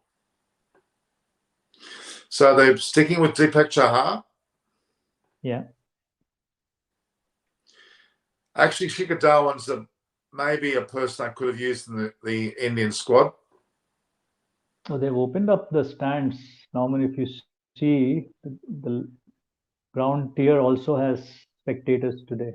Otherwise, they had a cover there completely. They opened it up. Yeah. Well, it is interesting because oh look, Shikadawan gets going, gloves off.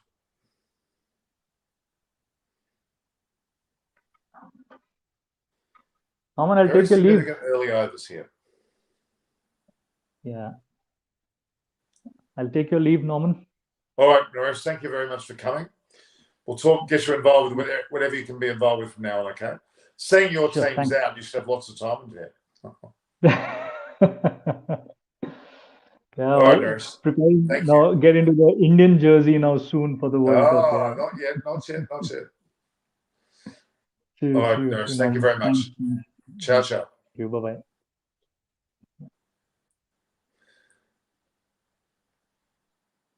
It's great having both Naresh Manaskali and Gurkarat Singhil. They're both great, knowledgeable men.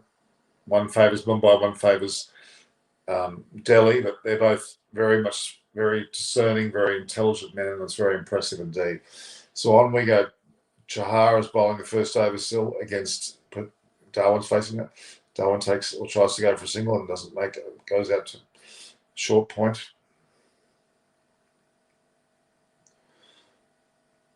I reckon we'll see some fireworks.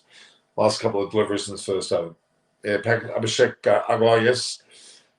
Has Pakistan made 3 changes to the squad? That's correct. Paul String, he retired in the 90s. Okay.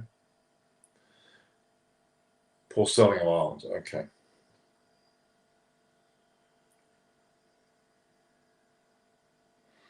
There it goes.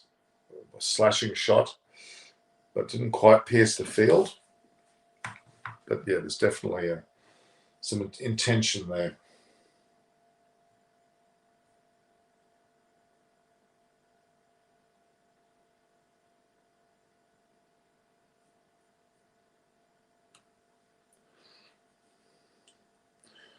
Dhoni's a great captain. We all know that.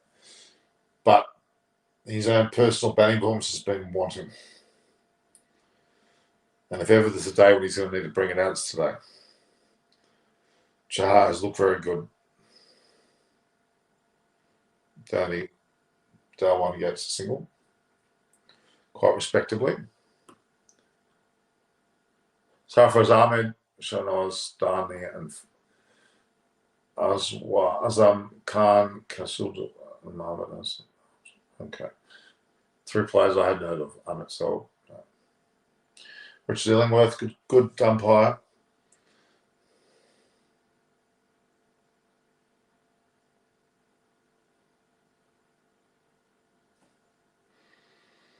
A little bit conservative for an opening over so far.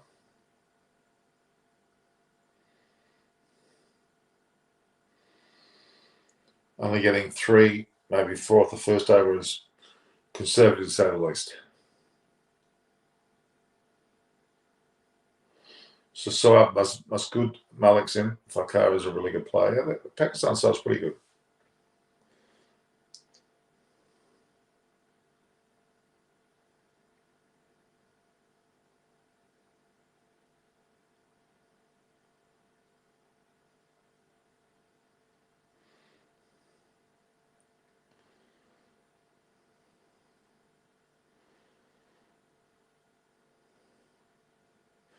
It's amazing around the ground at Dubai.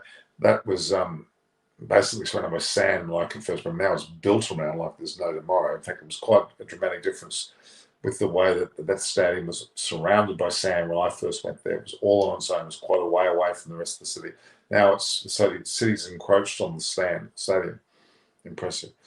Josh Hazelwood's only played 11 matches, 8 wickets, a contract of 8. Not spectacular by any means, and is a weak link in this team. Even though he's played a lot of international cricket, I would see him as a weak link.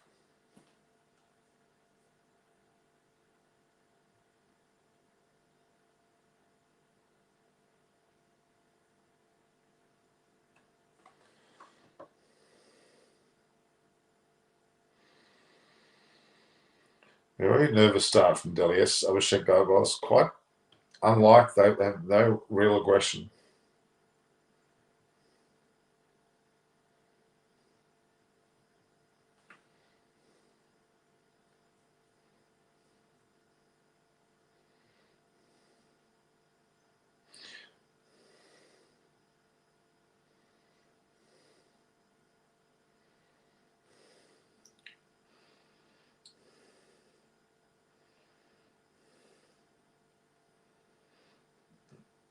It's more aggressive from Prithvi Shaw, but still no runs.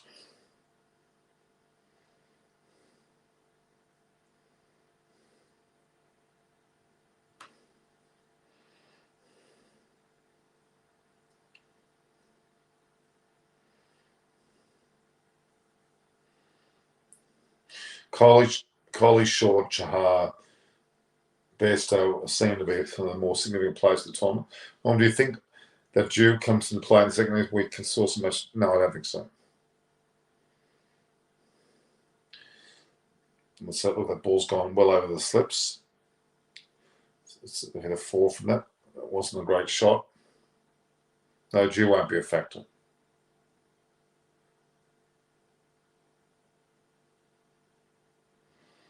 Shashaw attempted to pull it and it went over the slips.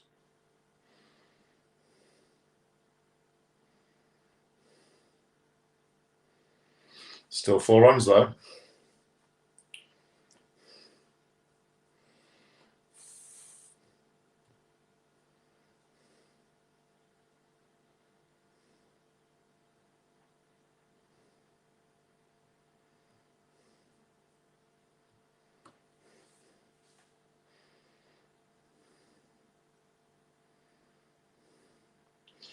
Not saying well. Hazelwood has performed extremely well anyway. Well, yeah, but if they judge his length, because he doesn't change his length, move up or down the wicket, you can play him.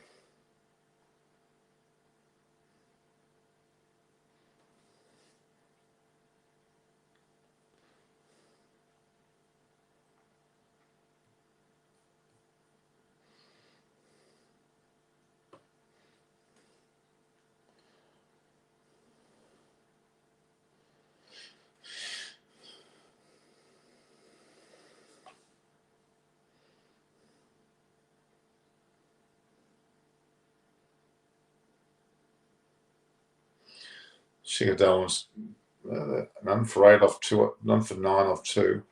It's not spectacular. They'll put the foot on the button there in a minute and really go for it.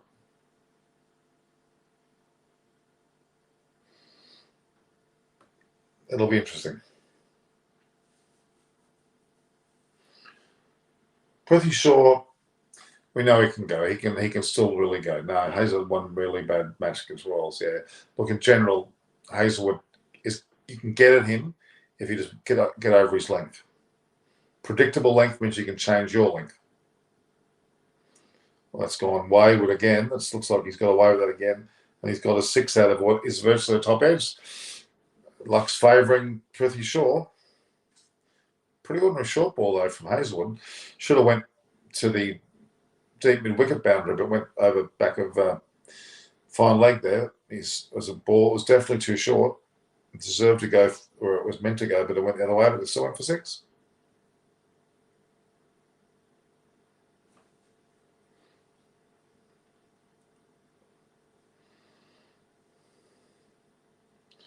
So none for 15 off 2 overs. That helped, that 6. Deepak Chahar's coming on. No, not convincing, but still was a 6. 6 is a 6, I'm afraid. That's 7.5 of each over there. It's picking up. It could throw Hazel a little bit.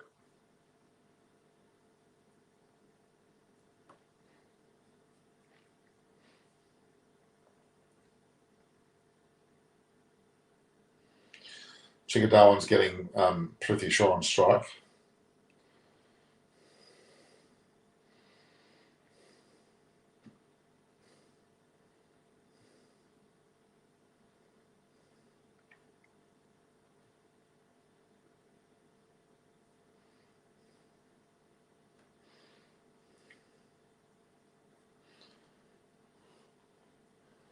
It does look a little bit promising.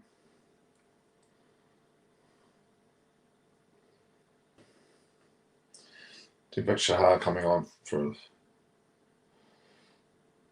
Pretty sure getting away with it here. He's got another 4 off what is virtually an inside edge, but that's okay.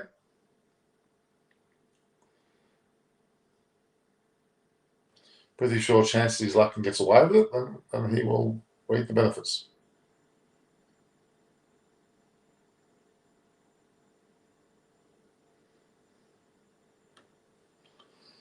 Let's have a look here.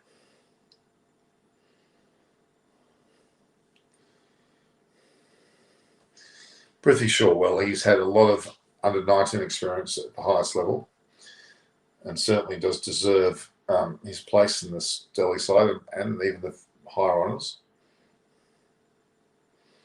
Oh, that was a beautiful shot. That was his best shot. It was a back foot punch a la Steve Waugh. Very, very impressive. Very impressive. It's Shikhar Dhawan. Sorry, it's pretty sure. But if Darwin's there as well, get him going, we could be in. That was a magnificent shot. Beautiful shot. Absolutely. That is class. That is Tendulkar-esque. That's Sehwag-like. Beautiful shot. Steve Waugh, Ponting. Beautiful shot. Showed great class. Now that he's got himself a bit of an eye in there, watch out.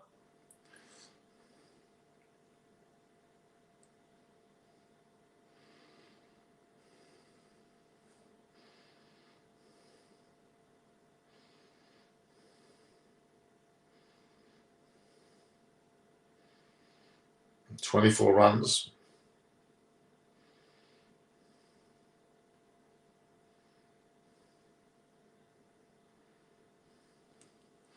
Interesting. Very interesting. So I've got a media release there from both Matthew Wade and also Chris Silverwood about the Ashes. It's not about the England squad. We'll talk about that a bit more later, but that's going to become relevant. Even though an Indian audience should still be very interested in the Australian England series.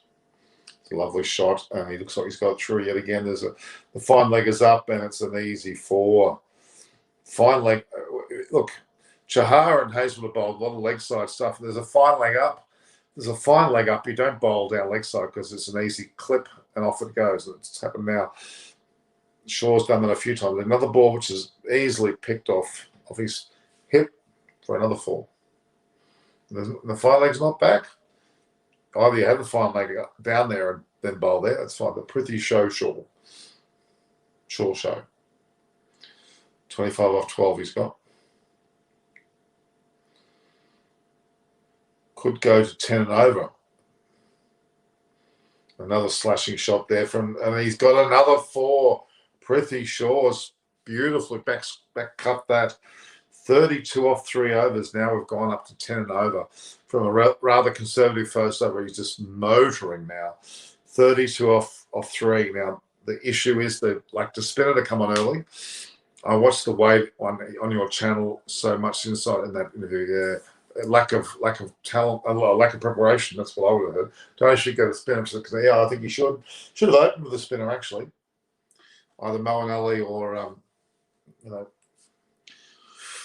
who's the other spinner they got? They should put their spinner on. 29 off 13 balls. Shaw's motoring. We haven't even seen Shikhar Dhawan yet, really.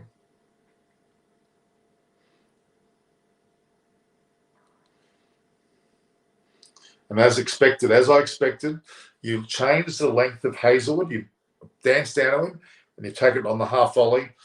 Hazlewood's not changing his length or line, and he's just clobbered back over his bowler's head with a graceful. He's none for 36 or 3.1. These two are showing the class.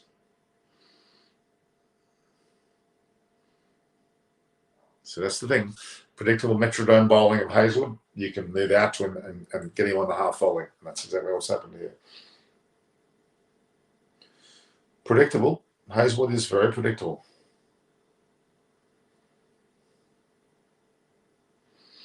Have to agree with that.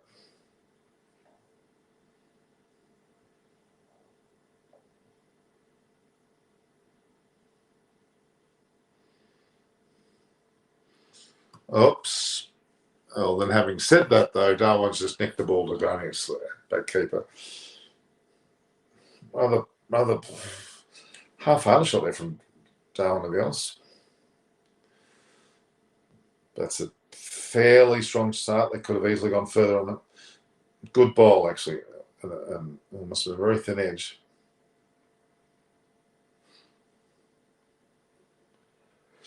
Hazelwood isn't Abhishek Agarwal. Hazelwood isn't McGrath type because he's actually copied him. He's actually emulated him, which is a bit boring. It's okay. We've got Shaw still flying there.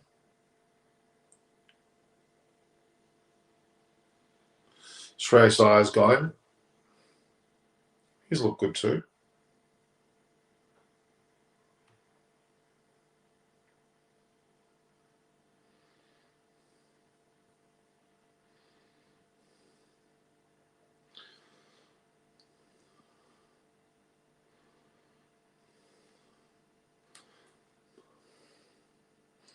Well, you can't knock that. It was a good ball, really, and he got an edge to it. That's probably the disappointment.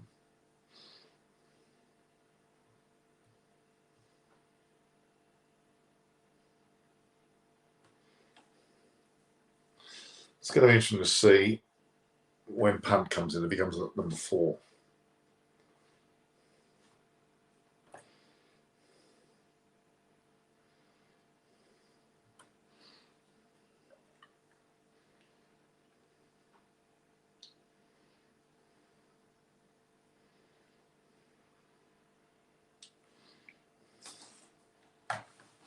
Yes, very interesting indeed.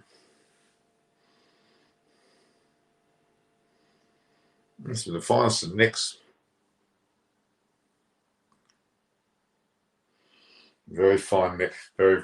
Should I meet it covering IPL norms? Yeah, they are. If they are, certainly are. I mean, there's a lot of talk about the Ashes today, especially because England have announced their side, the squad, and a couple of Australian interviews as well. I'll do a media bulletin on that. That's a good point.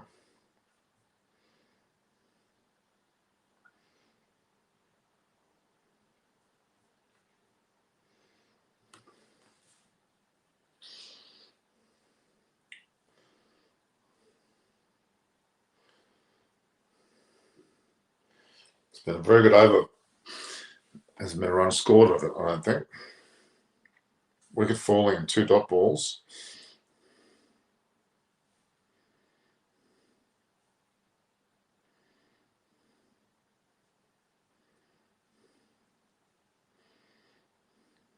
They're not run a single there? Gee, I thought there was a single there. What town? Shubman Rathore, whom I'm supporting most. What do you mean in the IPL? Well, I've always been a KKR fan, but I think Delhi Capitals will win this. Well, no, I do think DC are going to win, not because of Smith necessarily, but more so that I think they're a better balanced side. But I think KKR is my favourite from long back, so that's my way. But I'm still thinking DC will win it. I'm glad KKR are there, but I don't think CSK will, and RCB will be challenged the next match.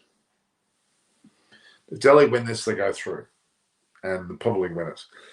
And the opposition will be probably something other than CSK. It'll probably be an RCB or KKR that'll go through past CSK in the next match to play against Delhi in the final. That's my prediction.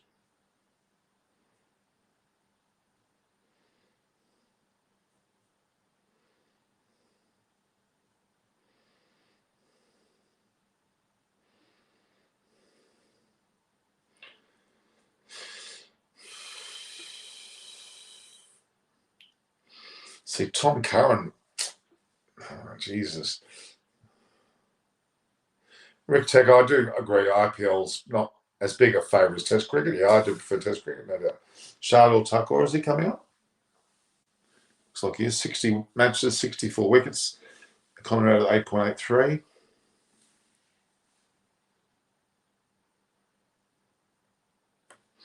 Will be interesting to see what happens.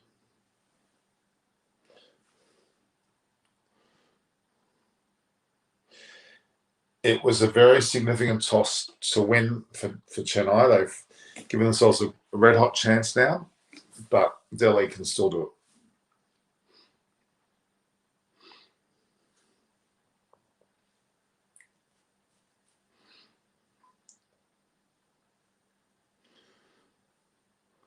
Shardul Thakur can bowl well, but it can also be expensive the way that Shaw handled the previous over.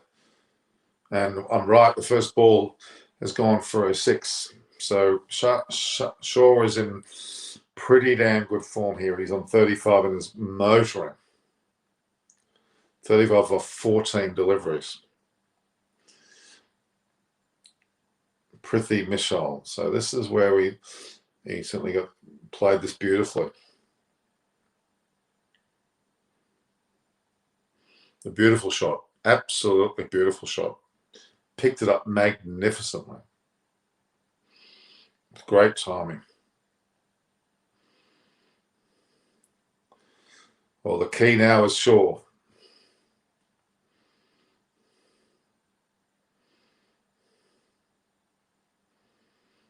And now he's got gaps everywhere because they pushed the field back so quickly that he's already on 40. Is he on 42? Well, wrong. Score's 43. He's on 36 from 15.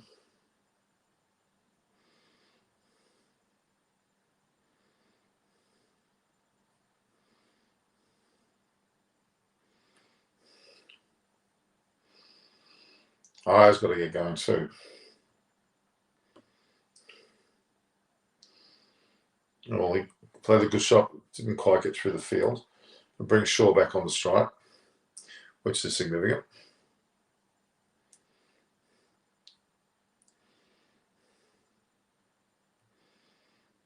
Nice shot. Great fielding. Was that Jadeja? I'm guessing that was Jadeja. It was Jadeja. Who else would fill that well? Not many players.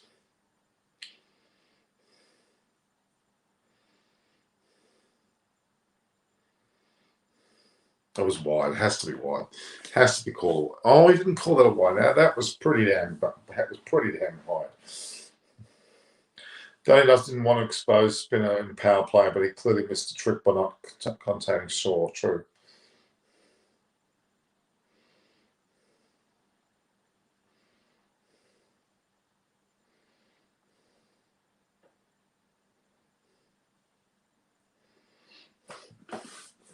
It's going to be interesting.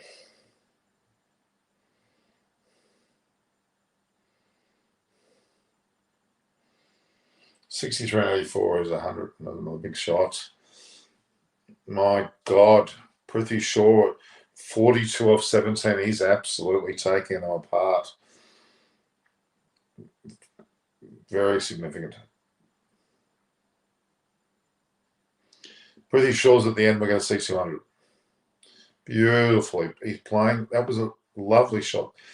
Lovely shot. It was very, very Tendulkar-like. A beautiful shot.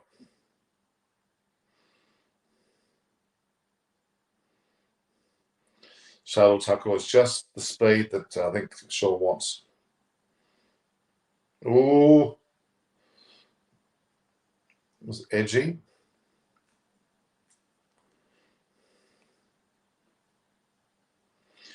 $50 off 5 overs. It's on track for 200.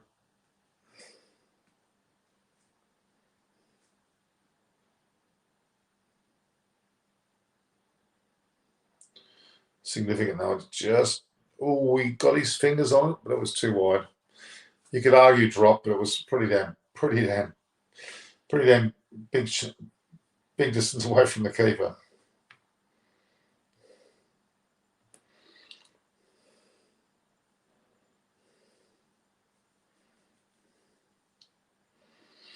Well, it was catchable though. It was catchable.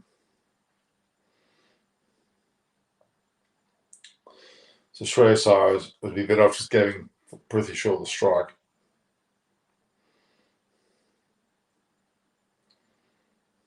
Or going for it too.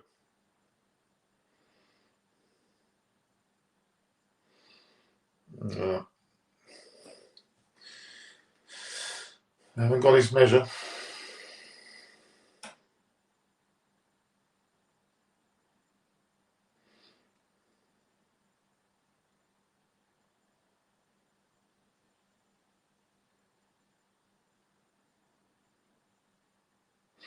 No, it's a full stretch.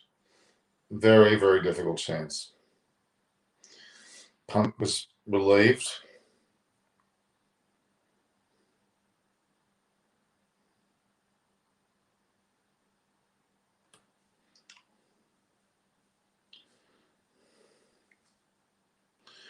Pretty good fielding there.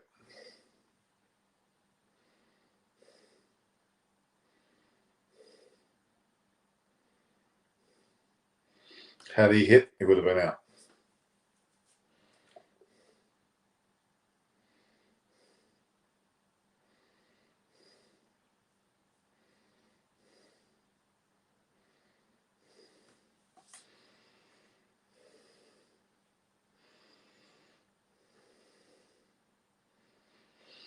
Trace eyes looking a bit awkward, not quite getting any timing going there. Not like pretty sure. Oh my God, where'd that go? That did not go where it was supposed to. Anything would be caught, and it is. Very poor shot from Showside. Did not look in at all there.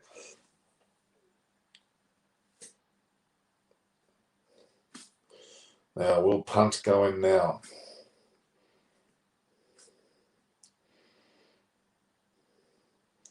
Ball's well. It did come a little bit, and that was a shocking shot.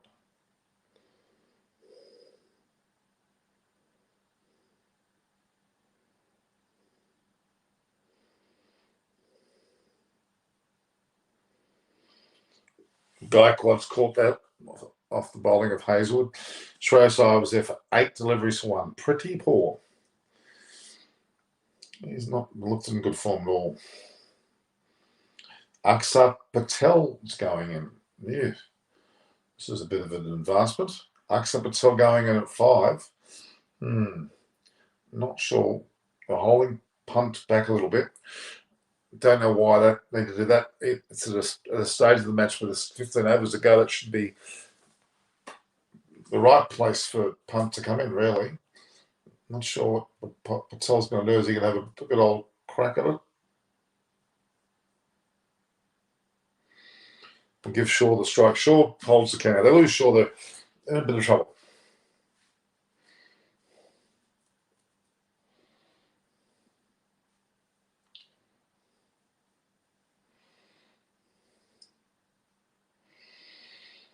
Akshar Patel, I don't know why Akshar will not hit by it. Yeah, exactly.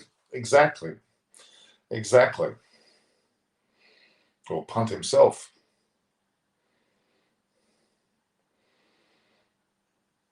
And he's played a reasonable shot there. Now, this is where we get some importance. How will Shaw tackle Hazelwood? Because if he gets on top of him, then we're going to see fireworks. No, it was an awful shot.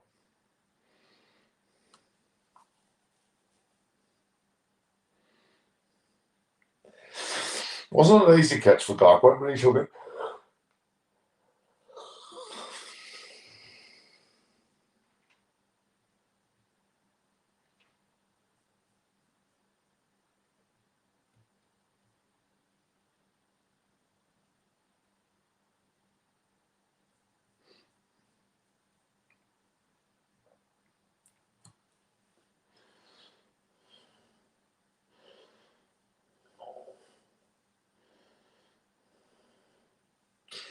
Let's have a look.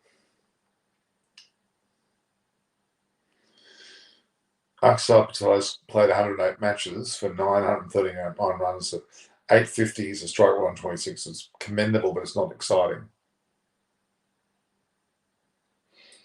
It's not telling me he should go in early.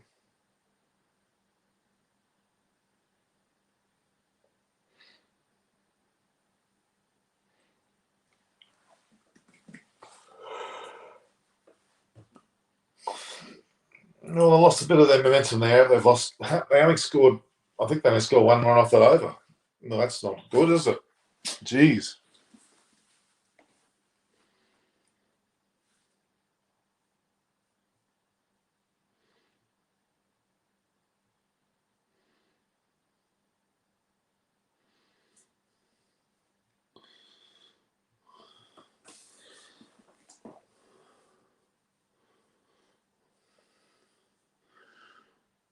All right, guys, it's coming up for 2 hours. I think I might let you all watch this. So at this stage of the match, Delhi Capitals are some 2 for 51. Jadesia's coming on now. We'll see what happens. We'll give one over to Jadeja, shall we?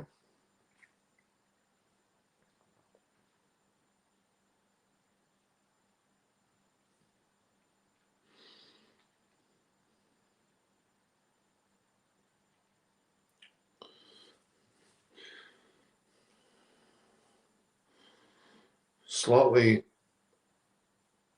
important stage of the match, actually. Jadeja's efforts here will be significant. Aksar's not significant enough a player to be playing against this, so really Punch should have been in this, or Hetman. They've jumped a little bit early. They should have had those two guys in there. Aksar can certainly bat, but yeah, he's not quite the same as Punt, you would argue.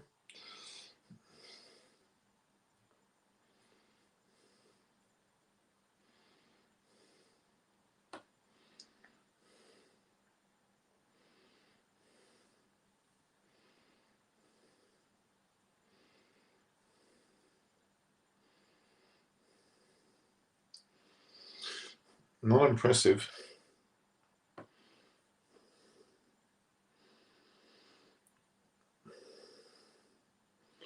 Aksar's going for it, and he's gotten through, has he? Yes, he has.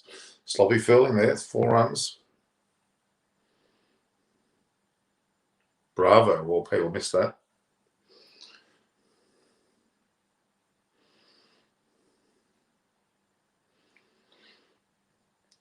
Looks like a score of 200 is going to be on the cards, and it's a matter of whether the Norjays and the Rabadas can defend that, and I think they can.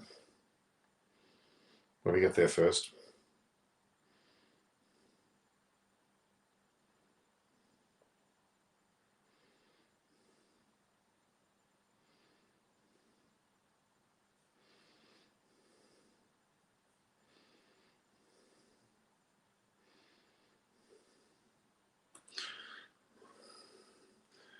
It's worth sticking a bit further along this.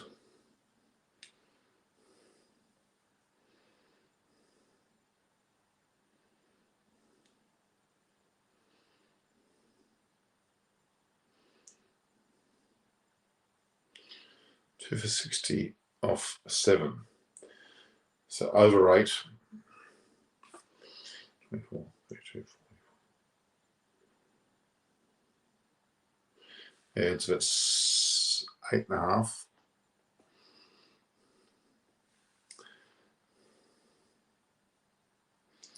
Still pretty good, but they want to go more than that. They want to push it to 200.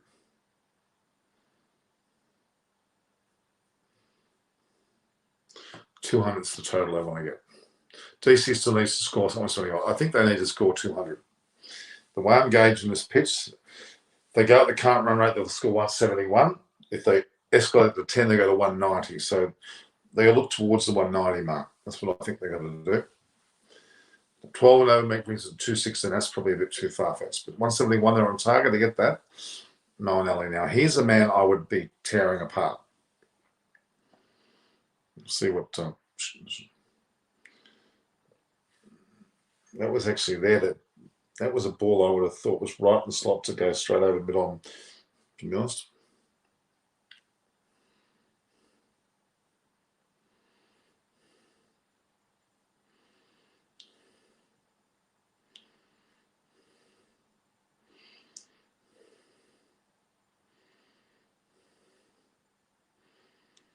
Some beautiful shots being played. I think the idea behind Axo is to rotate the strike and stop further damage. Okay. Maybe you're right.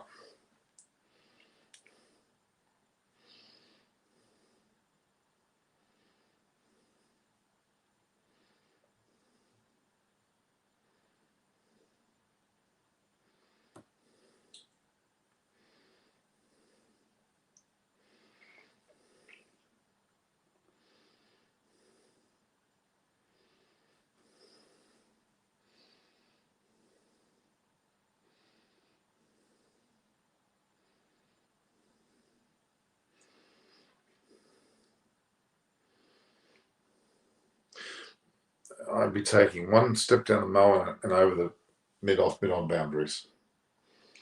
Getting off his game and then keep going.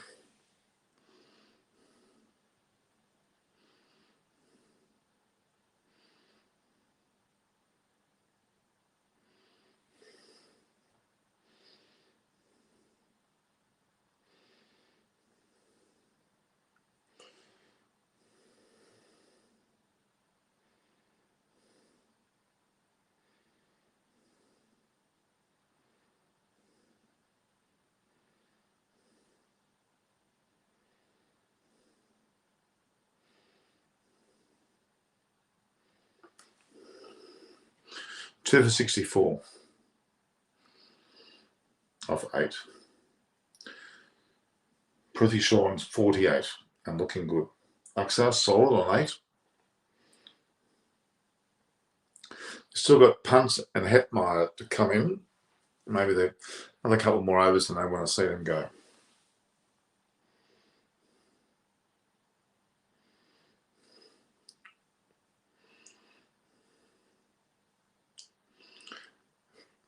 Punt, Hetmeyer, Tom Curran, not impressed. Bizarre selection in this crucial part of the tournament.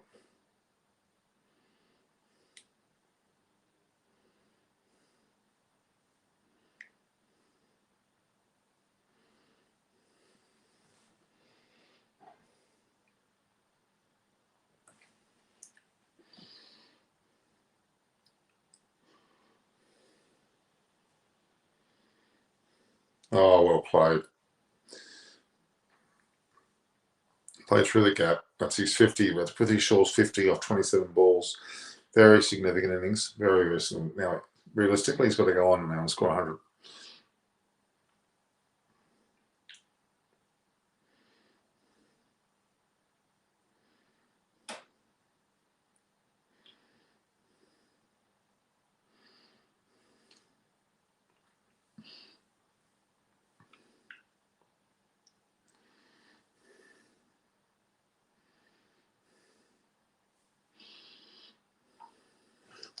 Keeping well wide of his off stump.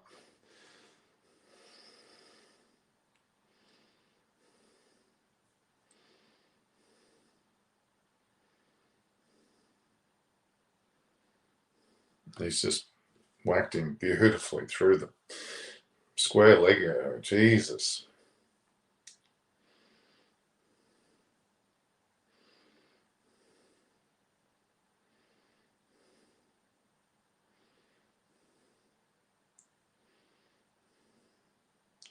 Prithvi Shaw can bat. Don't worry about that.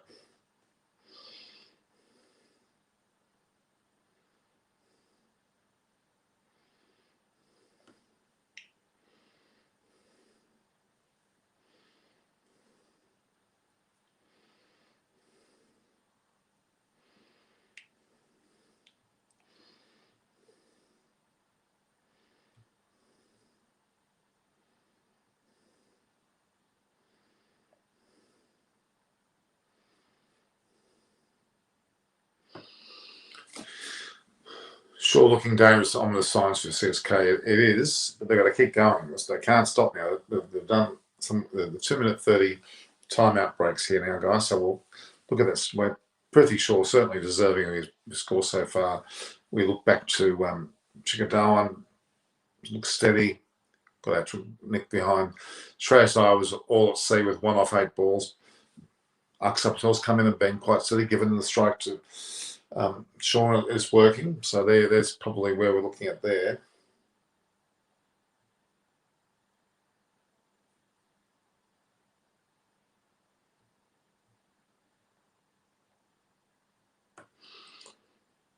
What do you think, guys?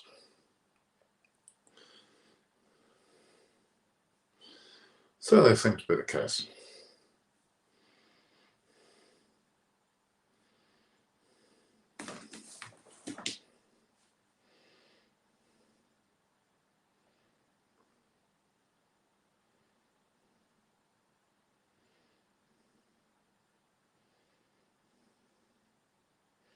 Sneakers all thinking about Aussie. Sorry. So Delhi will score between 160 and 170. I'm hoping Chronol end that they actually get more like 180 plus. That's what they need. They need 180 plus to really put the screws on Chennai, which the bowlers will. We know they will.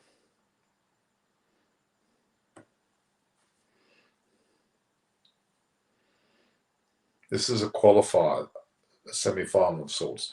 The winner goes through to the final. So you need to produce your best here, and 180 plus is to me, somewhat of a minimum, to be honest.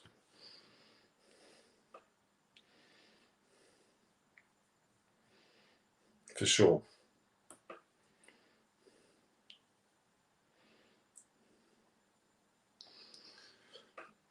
There will be a mini collapse later in the innings, do you think?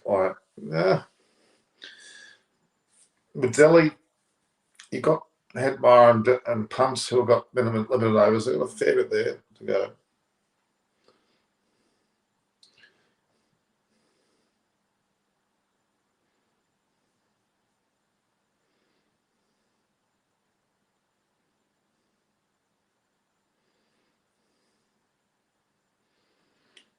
One over 94, not those.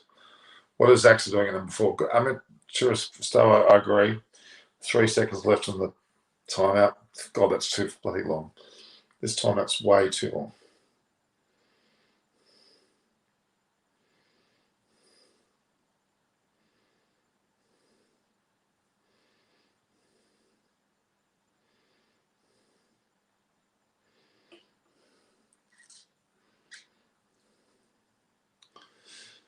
Yeah, it's a must-win game here. Must-win game for Delhi. Oh, well, my phone's just gone on haywire there. Battery running low, so I don't have to watch the game.